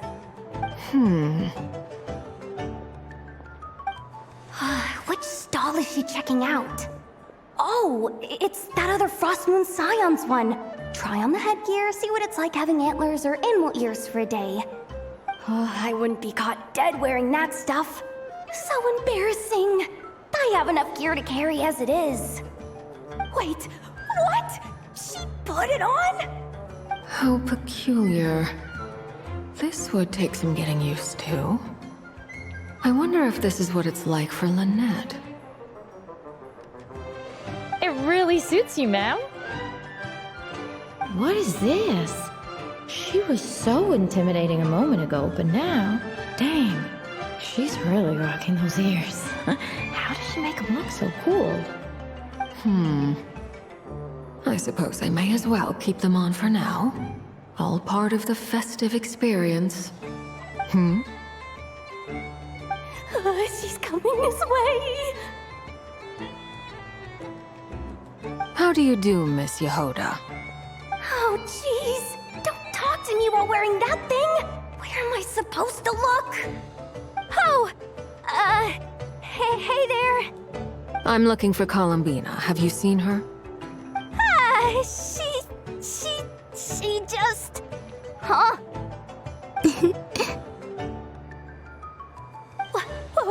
Wait, is that what she meant by balloon game? Yeah. Huh? No fair! How come I get caught in the crossfire? An ambush from the rear? Is this a declaration of war, Columbina? Would you like to play too, Arlecchino? Seriously? Are they gonna start some beef right here, right now? Gladly. That said, I believe there is another who would like to join. Boss Nev! Thank goodness! You've gotta get me out of here! Things are kicking off big time! Hello there. I'd like 10... no, make that 20 balloons, please. Uninflated.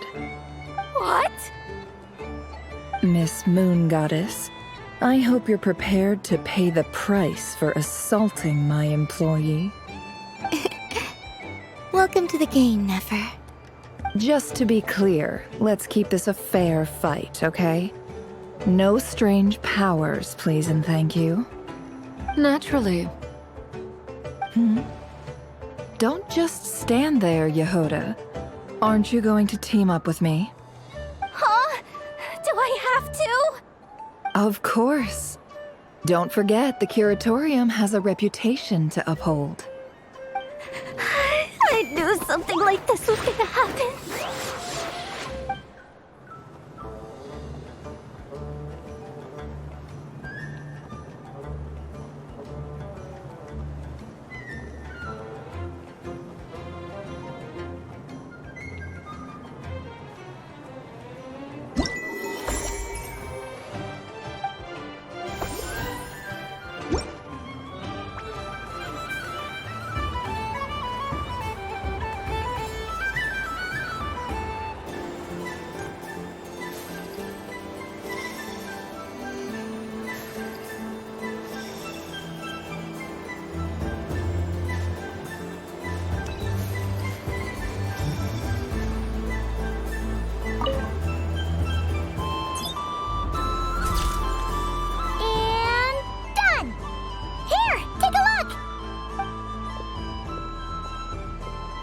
I think it looks quite funny. Well, Paimon thinks it's super cute. It looks like a silly chic badger and a rhyme horn deer that's about to fall asleep. Maybe I'll stand on the Sheik Badger's side instead. It looks like we've attracted the attention of quite a few animals. Let's make room for them.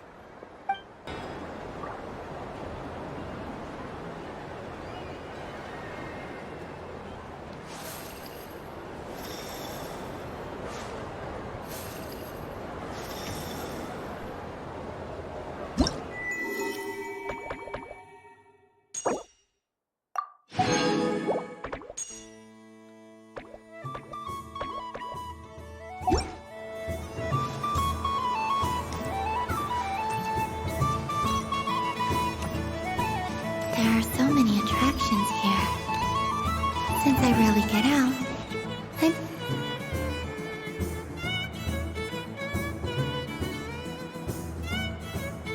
This doesn't make any sense! How am I losing every single time? Wait, Inefa, you're cheating, aren't you? Yeah, that must be it. I am not cheating, Aino. Uh-oh, sounds like Inefa's turning into a big baloney bot. I think it's time for some serious maintenance. Moon Goddess, help me. Miss Columbina, Aino is attempting to cheat. What the? I'm not the cheater! You're the cheater! How dare you throw it back at me?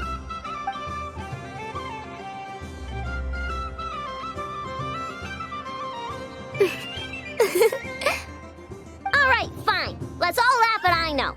Just you wait till I get home, because I'm gonna make a game bot that can win 100% of the time.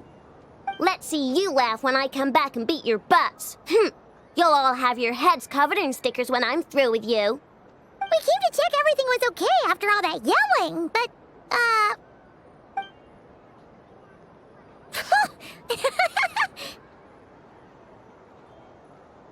Whatever it is, it sounds like cheating is allowed. Kuhenki concentration. Each player starts with differently colored kuhenki. Each round, they draw one kuhenki from their opponent. When a player has two kuhenki of the same color, they make a pair and can be discarded. Any that can't form a pair must be kept. The round ends when a player can't form any more kuhenki pairs, and that player gets a sticker.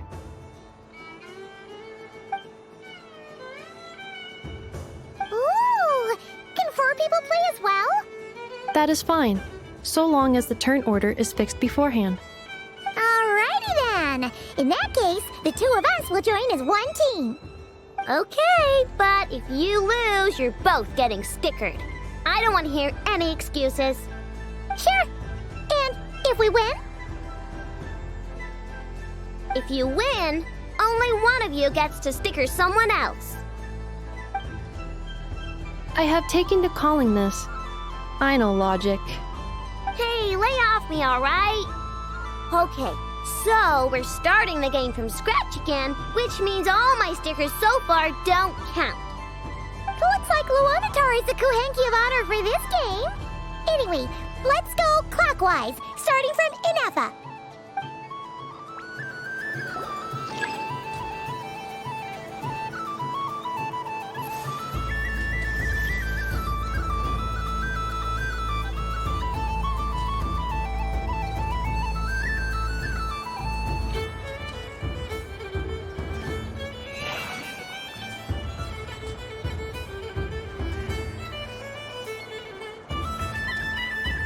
Nice! That's a pair!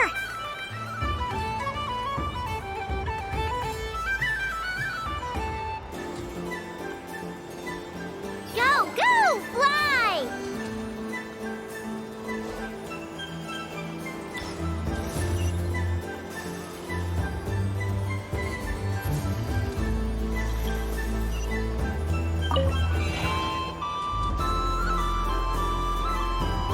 Go on.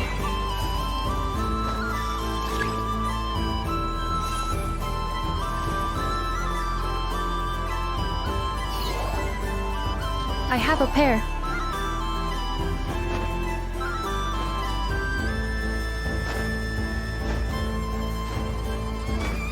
Uh-oh! We gotta pick up the pace!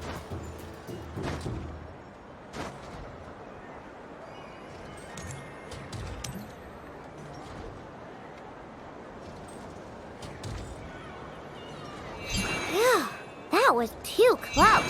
I thought I was gonna lose.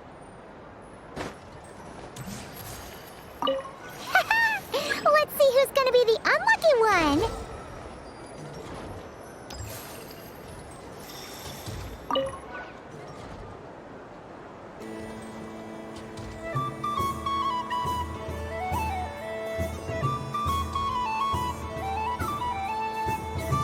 Good luck, everyone.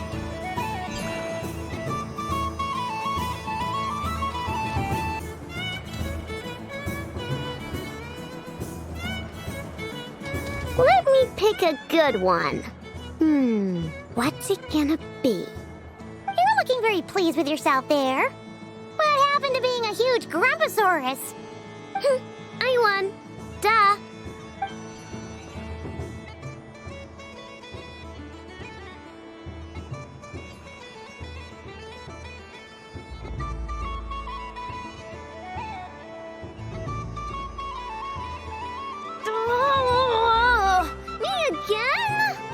Don't fidget too much, Ino, or the sticker's going to fall off. I don't care. If it falls off, it falls off.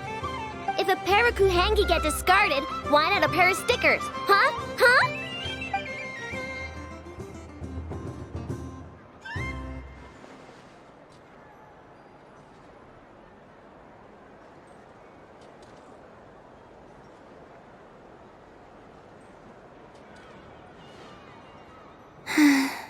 I've lost. Sticker, sticker, sticker!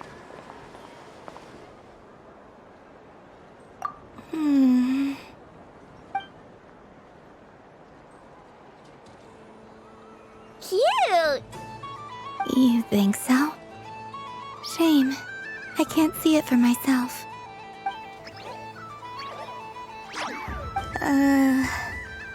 What did Luanatar say? She said it looks so cute that she wants me to lose a few more rounds.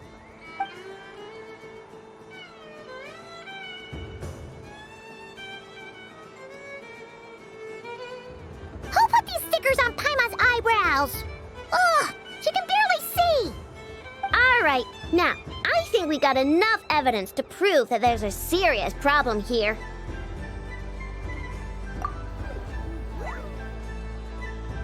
Yes, I agree as well. The culprit is... Inefa! Culprit? What did I do? Quit acting dumb, Inefa! You're not wriggling your way out of this one. I've been watching you.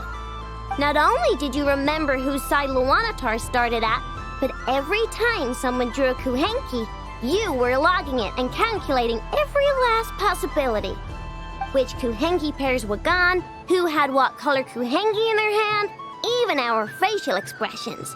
You were keeping track of it the entire time. Exactly! What Ino said! Putting aside the fact that running calculations is not against the game rules, do you have any evidence to support your allegations? But that's not against the rules either. So she admits it. She certainly does. Alright, everyone grab a sticker. It's time to get Inefa back. But... Take that!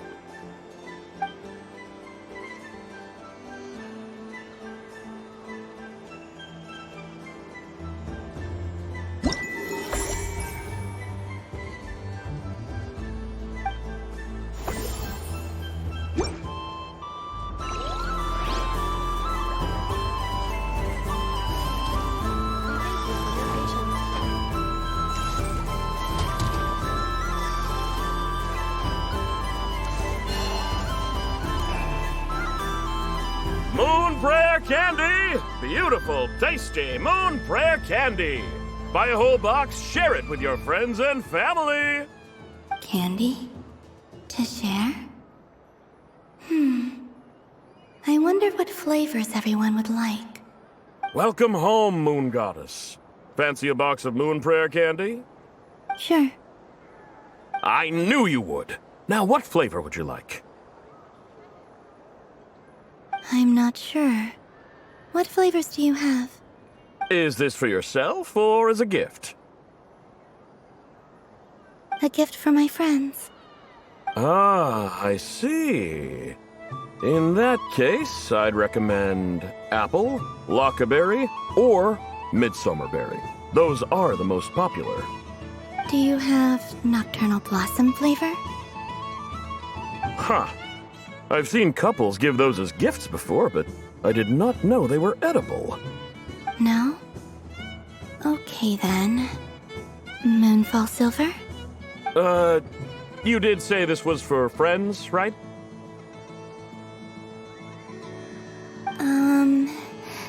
Maybe smetana then.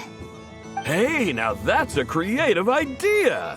I've never tried it before, but if you're happy to wait, I can see about whipping up a batch on the spot. While we're at it, you got any other ideas?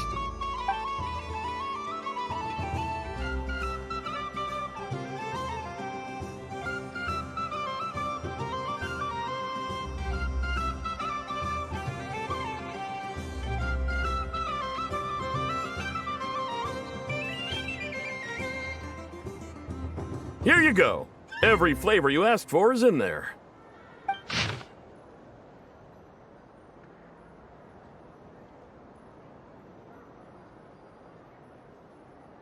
Thank you. I should be the one thanking you! You brought me a whole bunch of new business. It's like a genuine blessing from the moon goddess. I hope you and your friends have a lovely night.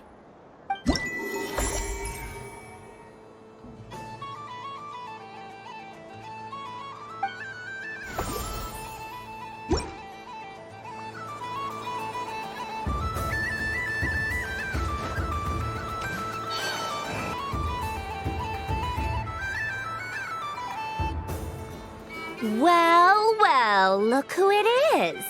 I heard someone went and disappeared on us the moment we let her out of our sight. They looked all over for you. Frankly, I didn't think you'd be back for Moon Prayer Night. Were you worried about me, Sandrone? You would like that, wouldn't you? Do you even hear what you're saying? It seems to me like you disguised yourself with festive headgear, just so that you could come see me on Moon Prayer Night and make sure I'm okay.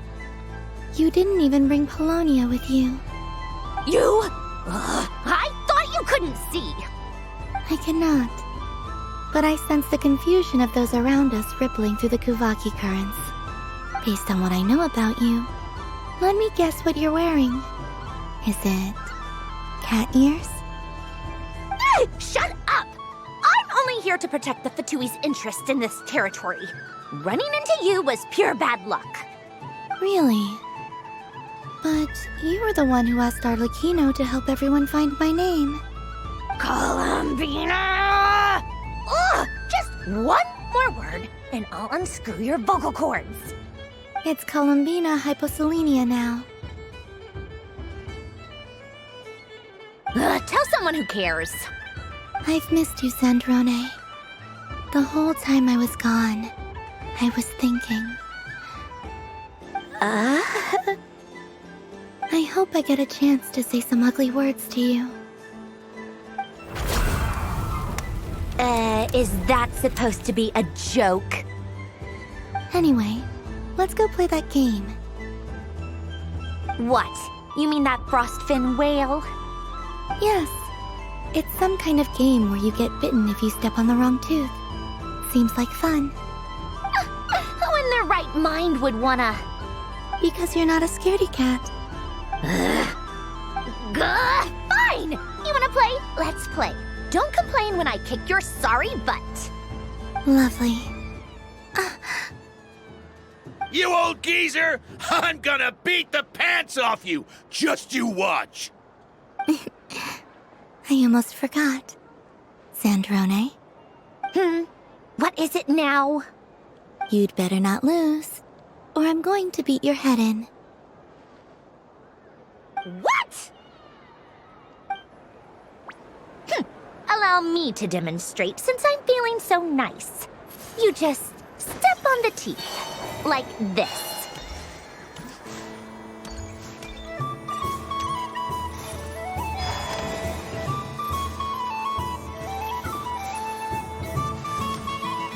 should I pick?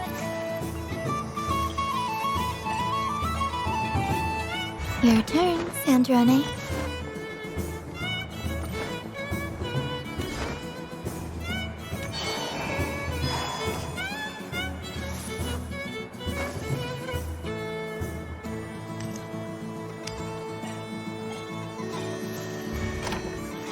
Don't come crying to me if you get bitten.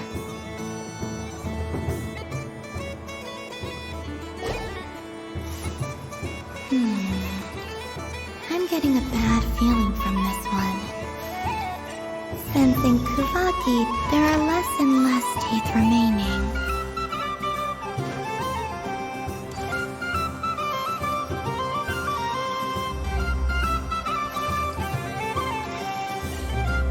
Huh? What's that noise?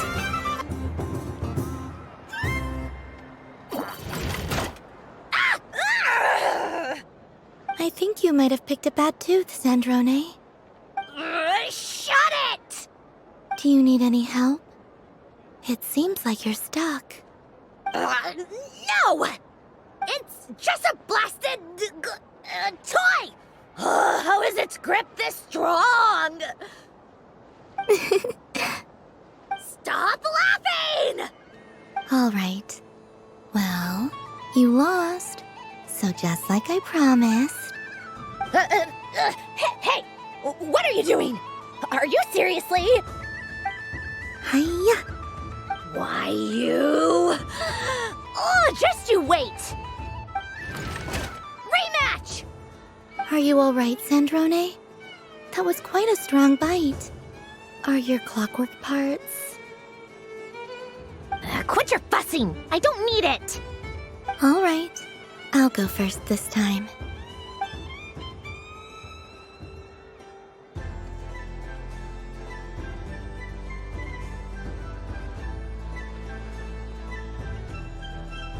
I see it now.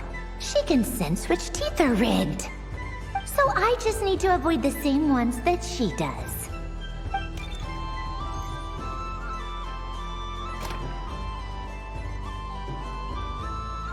This one... Seems fine. She avoided that one then? Now I've got you. All right, my turn.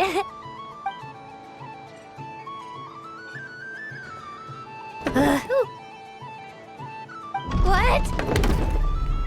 Looks like you lost again, Sandrone. Wait! There's more than one bad tooth! Bonk.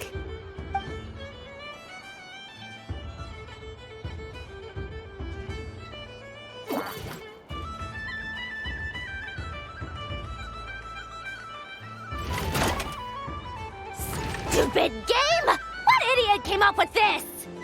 Are you all right, Sandrone? You said some nasty things just now. Oh, I'm peachy. Should I let you bonk me on the head as well? Ah, forget it. Come on, bonk away. It can be your consolation prize for losing so badly. I told you, forget it! Gah, you've always been so annoying. Singing right outside my door, inviting yourself to my tea parties, going AWOL. And now you're off to the moon or something.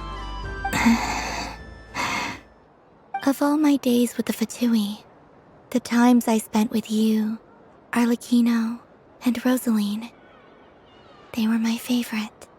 I will not forget them. Just as I shall not forget this moment. We'll always be friends, no matter where we are, right? Who would want to be your...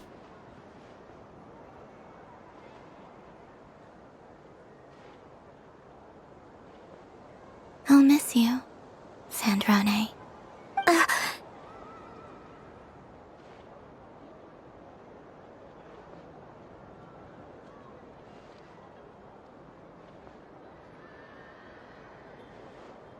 Goodbye, Sandrone.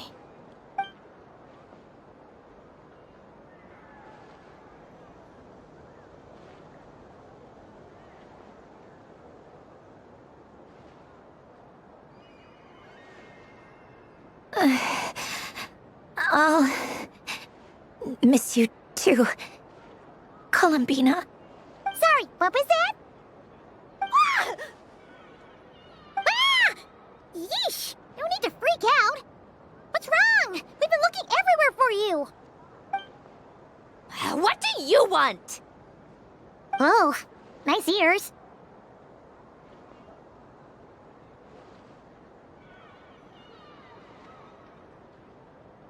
What do you want?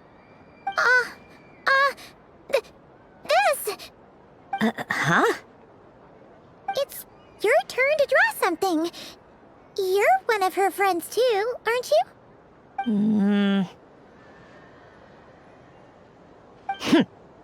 Doesn't know how lucky she is. Sorry? Nothing. I'm done. Take it. Oh, that was fast. Oh, and one more thing. Last time we spoke, you mentioned you were interested in the Narcissan Kreuz Ordo's research, remember? There were too many people when we last met, so we didn't get the chance to do this. What are you talking about?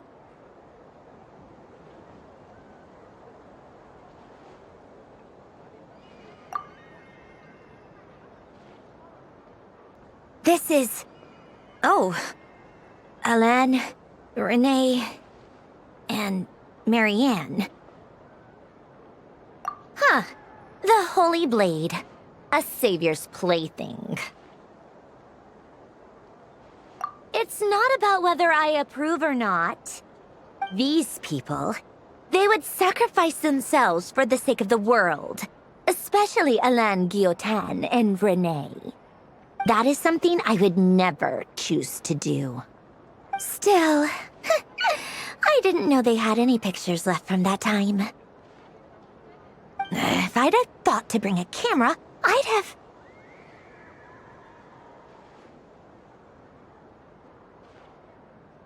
What? Yeah, of you being bitten by the frostfin whale and Columbina bonking you on the head. Tear it up! Now!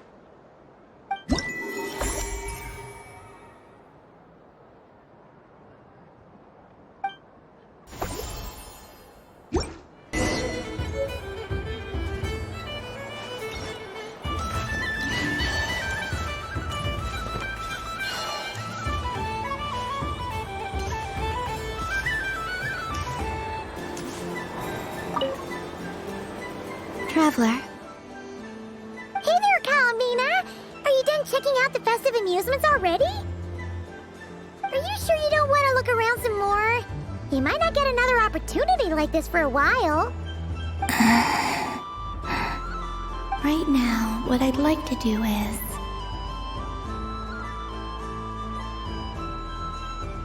Thank you. But I think I've had enough fun for one night. I've made plenty of precious memories. Really? You sure you don't want to have a little more fun out there? Final answer! Yes, I am sure.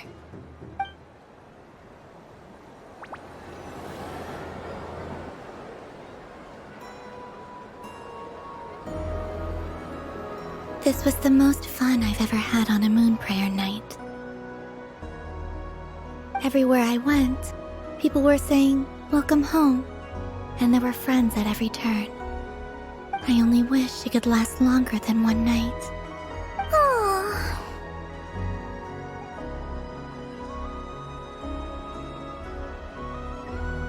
Yes, you're right. The moon prayer blossoms. Ooh, look! Look! Moon prayer night has come.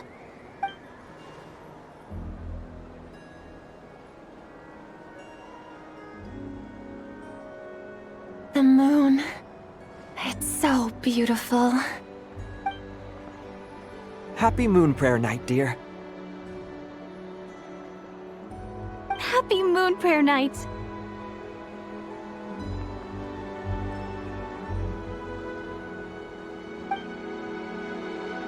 Happy Moon Prayer Night.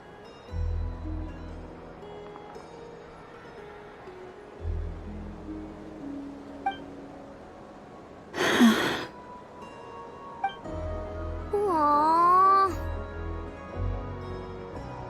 Huh.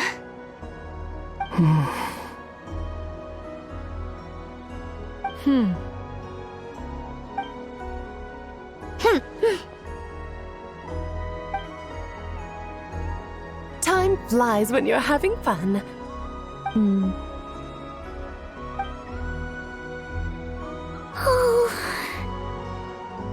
Looks like the time has come. Columbina. You're heading off, then? Yes, to the ruins you mentioned.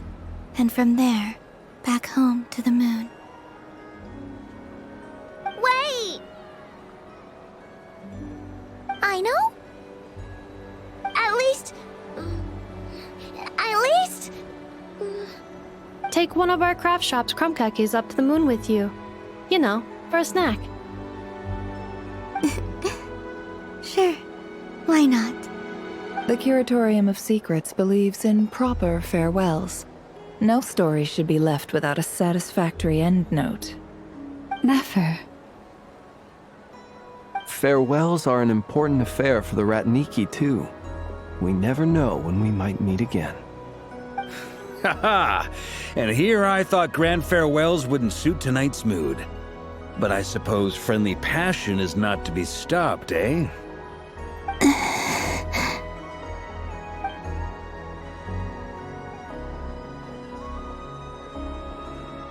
We made a little something for you, Columbina. Ta-da! What is it? A Moon Prayer Night greeting card with drawings by all of your friends. You did mention that you'd like a portrait done, so I took the liberty of creating one for you. I, meanwhile, did the portrait of Mr. Albedo, and Mr. Varka did the same for me.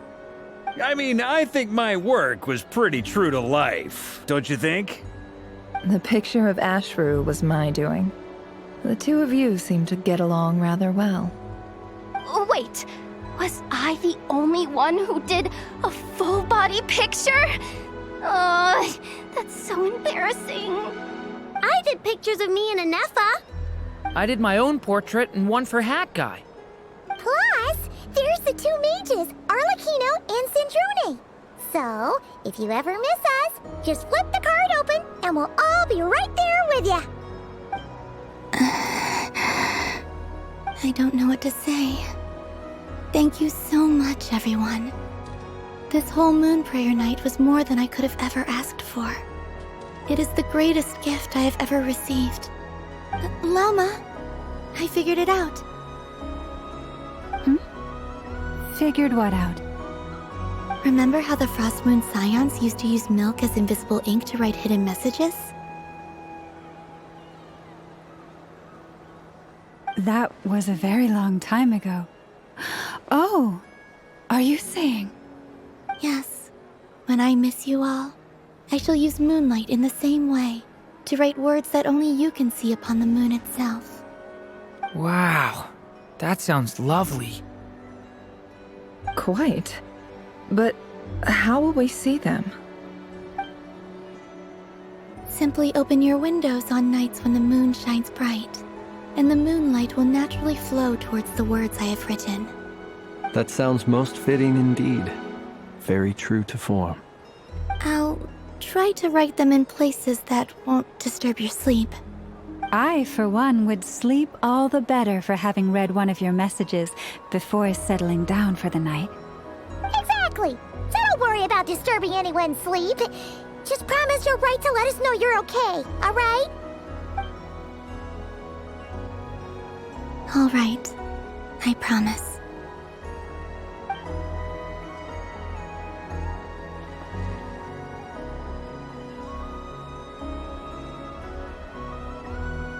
In that case, Columbina. I'm ready. Very well. Let's go.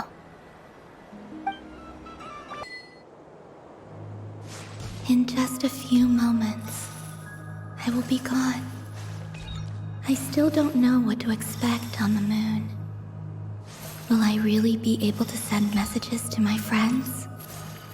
The Kuhenki, the animals of Nod Krai. I'll never get to see them again. I wonder where I'll be when the next moon prayer night comes.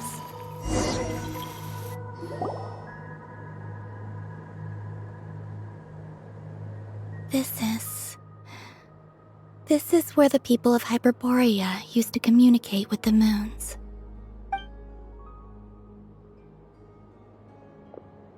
Eternal moon, frost moon, iridescent moon.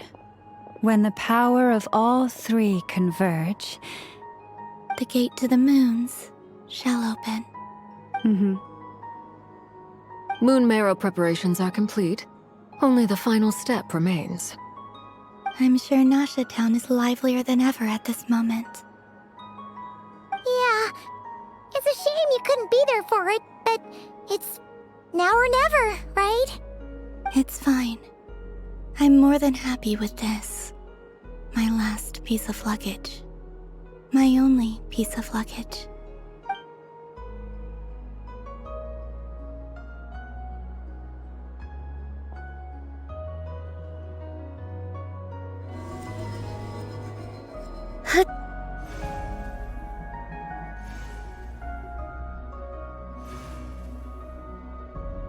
I can already feel the moon calling to me.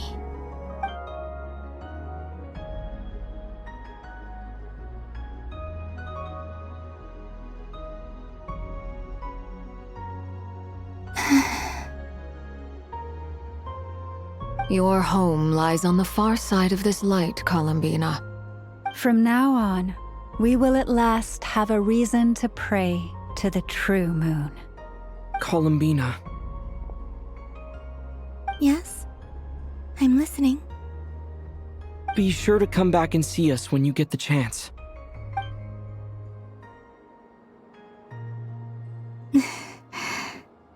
Of course. But if that chance doesn't come, then remember that you have friends on this planet. People who will miss Columbina. Yes, I will. Thank you for everything you've done for me.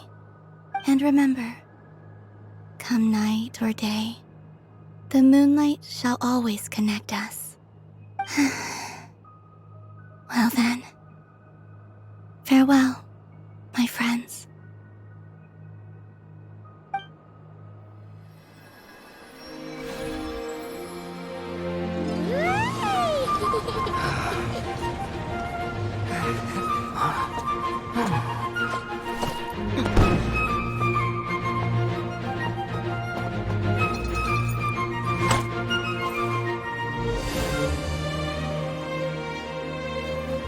Thank you. This was my happiest night in Teyvat. Farewell, Columbina.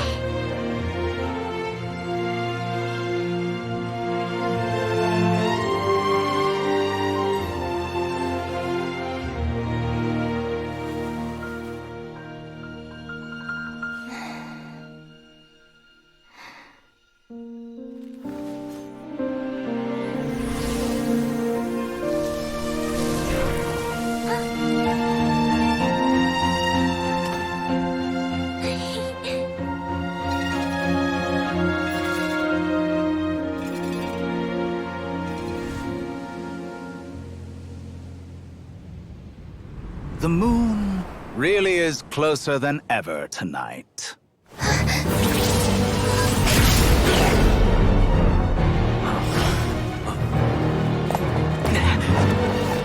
Columbina. All three moons in one place. Time for one final experiment. Reason, life, death, time, and space. They all believed I would fail.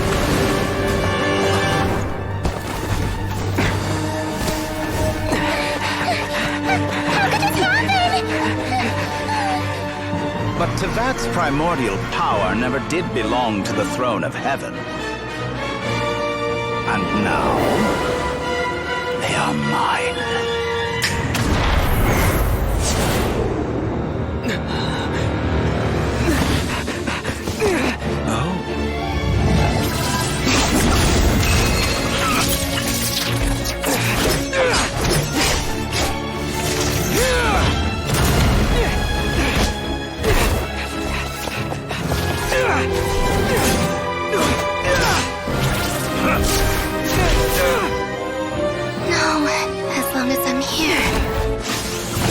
Is free to wield the Three Moons' power.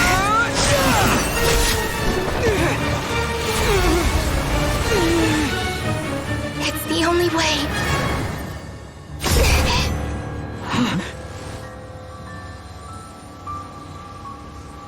I guess I won't be going home today. Columbina! No!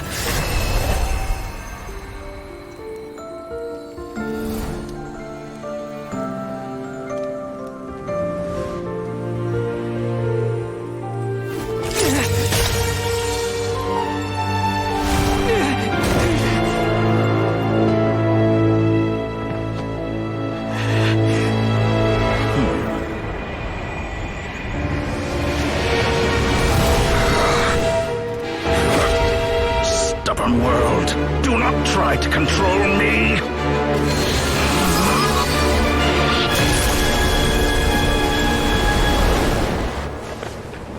Columbina.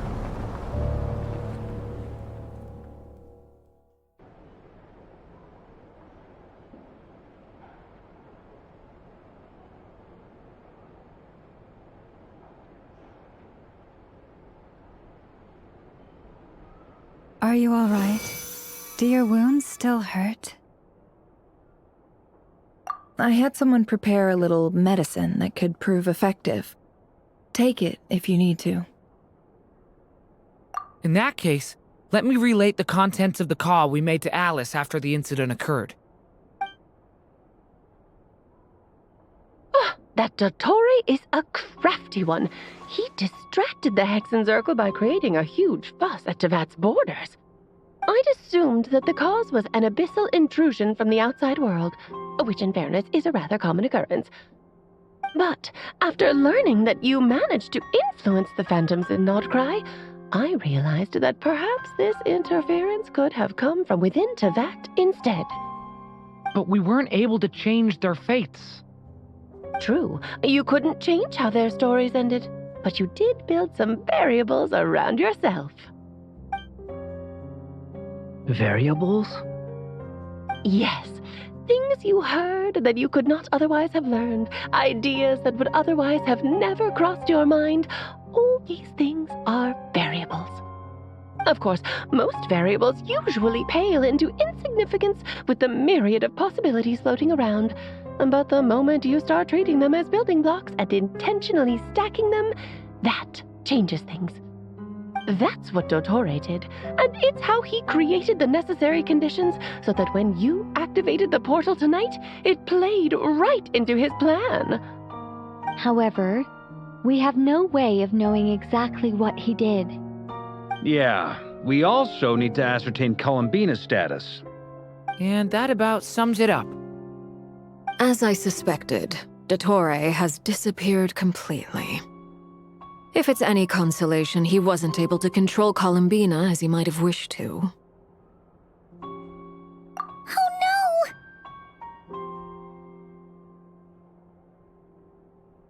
no! What? She did what? All we saw was Dottore appeared and used some kind of power. The next thing we knew, he and Columbina were gone and you were falling into the sea.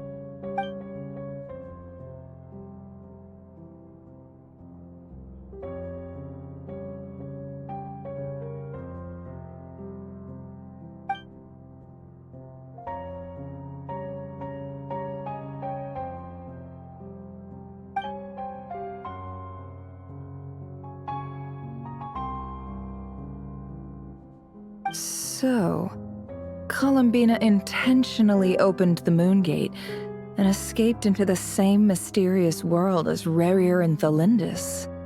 Sounds like bad news.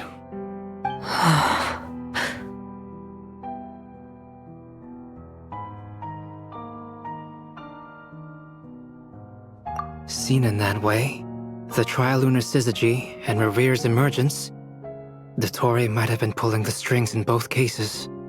According to Miss Alice, he is attempting to transcend his destiny and finish an experiment that only a god might complete. An utter lunatic. Wait a sec. Where's Hat Guy? Seems like he'd want to be here for this. He took off with the Dodo communication device after we spoke to Alice. He said he had a hunch that he wanted to investigate by himself. The look on his face was terrifying. I've never seen him like that before.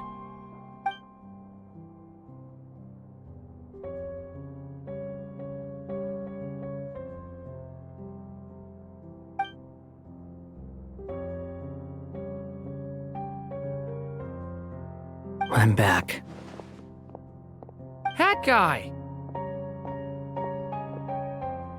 I went to look for the Hyperborean phantoms again. I think I've gotten to the bottom of it. I got them to talk to Nicole on the other end of the communications line. Turns out, the history they describe is different from how Nicole remembers it. Really? But how? Surely Nicole can't have been wrong. Because the phantoms are the ones who are deceived. They speak of a savior who appeared in their history. One who never should have existed. This savior promised to create a new moon within the false sky, and even bring back their moon goddesses. Foolishly, they believed in him, and told him everything he wanted to know about the moons. It's obvious that this was Dottore's doing. Now you mention it, the first time we entered the Hyperborean ruins, we heard the phantoms discussing their history, and I remember Nicole commenting that something sounded a little strange. But Dottore shouldn't have been able to get in there in the first place. He didn't. Nicole said that this was an anomalous state triggered by disruptions in the causal connections between phantoms from the same era. The variables that Dottore put in place were substantial enough that they even affected phantoms that he never met. So it's not that their memories were unclear. They'd been tampered with. That's exactly the possibility Dottore was trying to manufacture. He turned these variables into knowledge and engineered the situation so all that knowledge would fall into his hands. Then, he harnessed that knowledge on Moon Prayer Night to truly create a false moon. How is that even possible?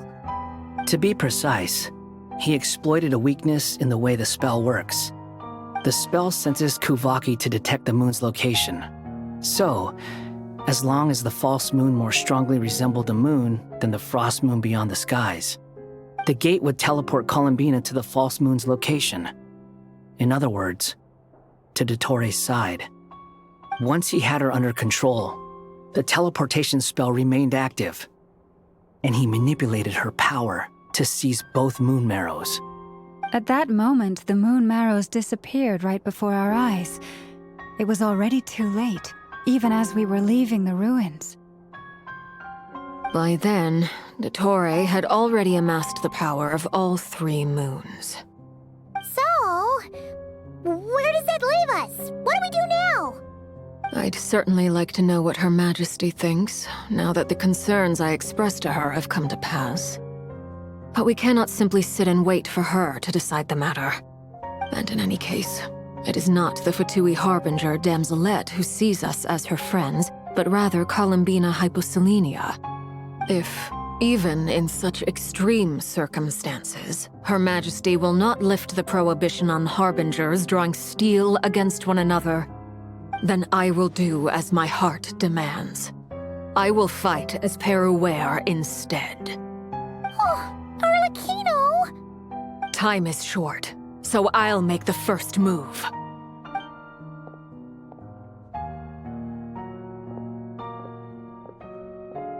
Whew. Even Arlecchino seems to be losing her cool now.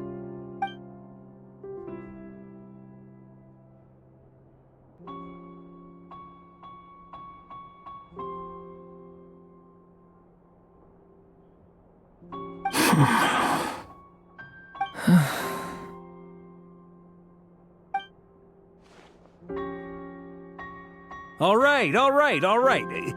Lose those dejected looks for a moment and let me get a word in. It looks bad, I won't lie.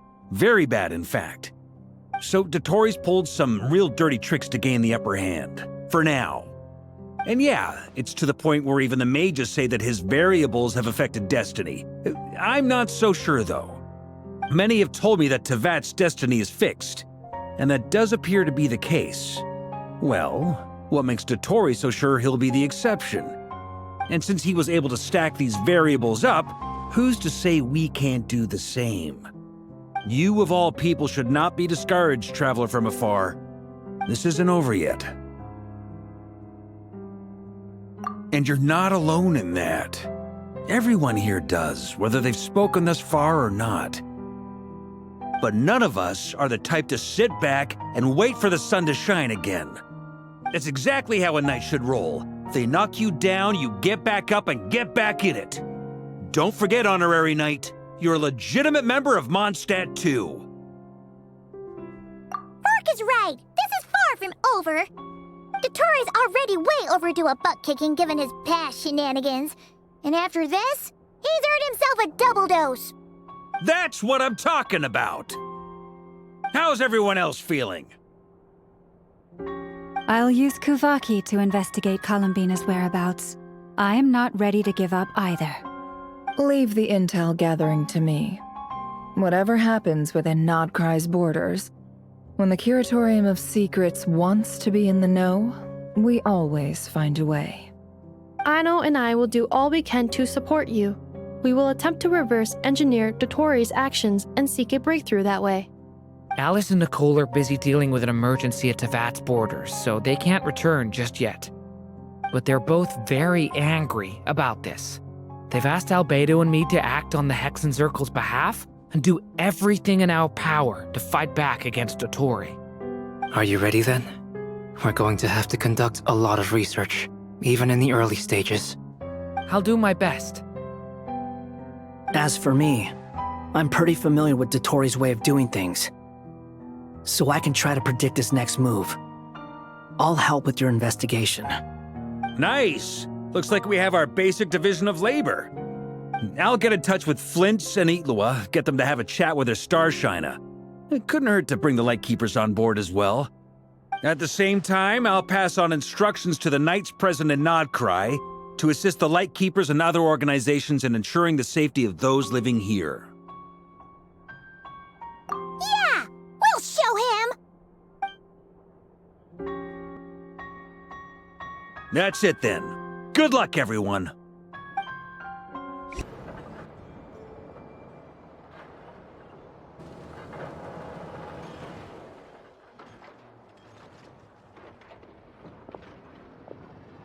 I never thought that Columbina would become my real name. It went from being a Fatui code name to something my friends call me. And remember, come night or day, the moonlight shall always connect us.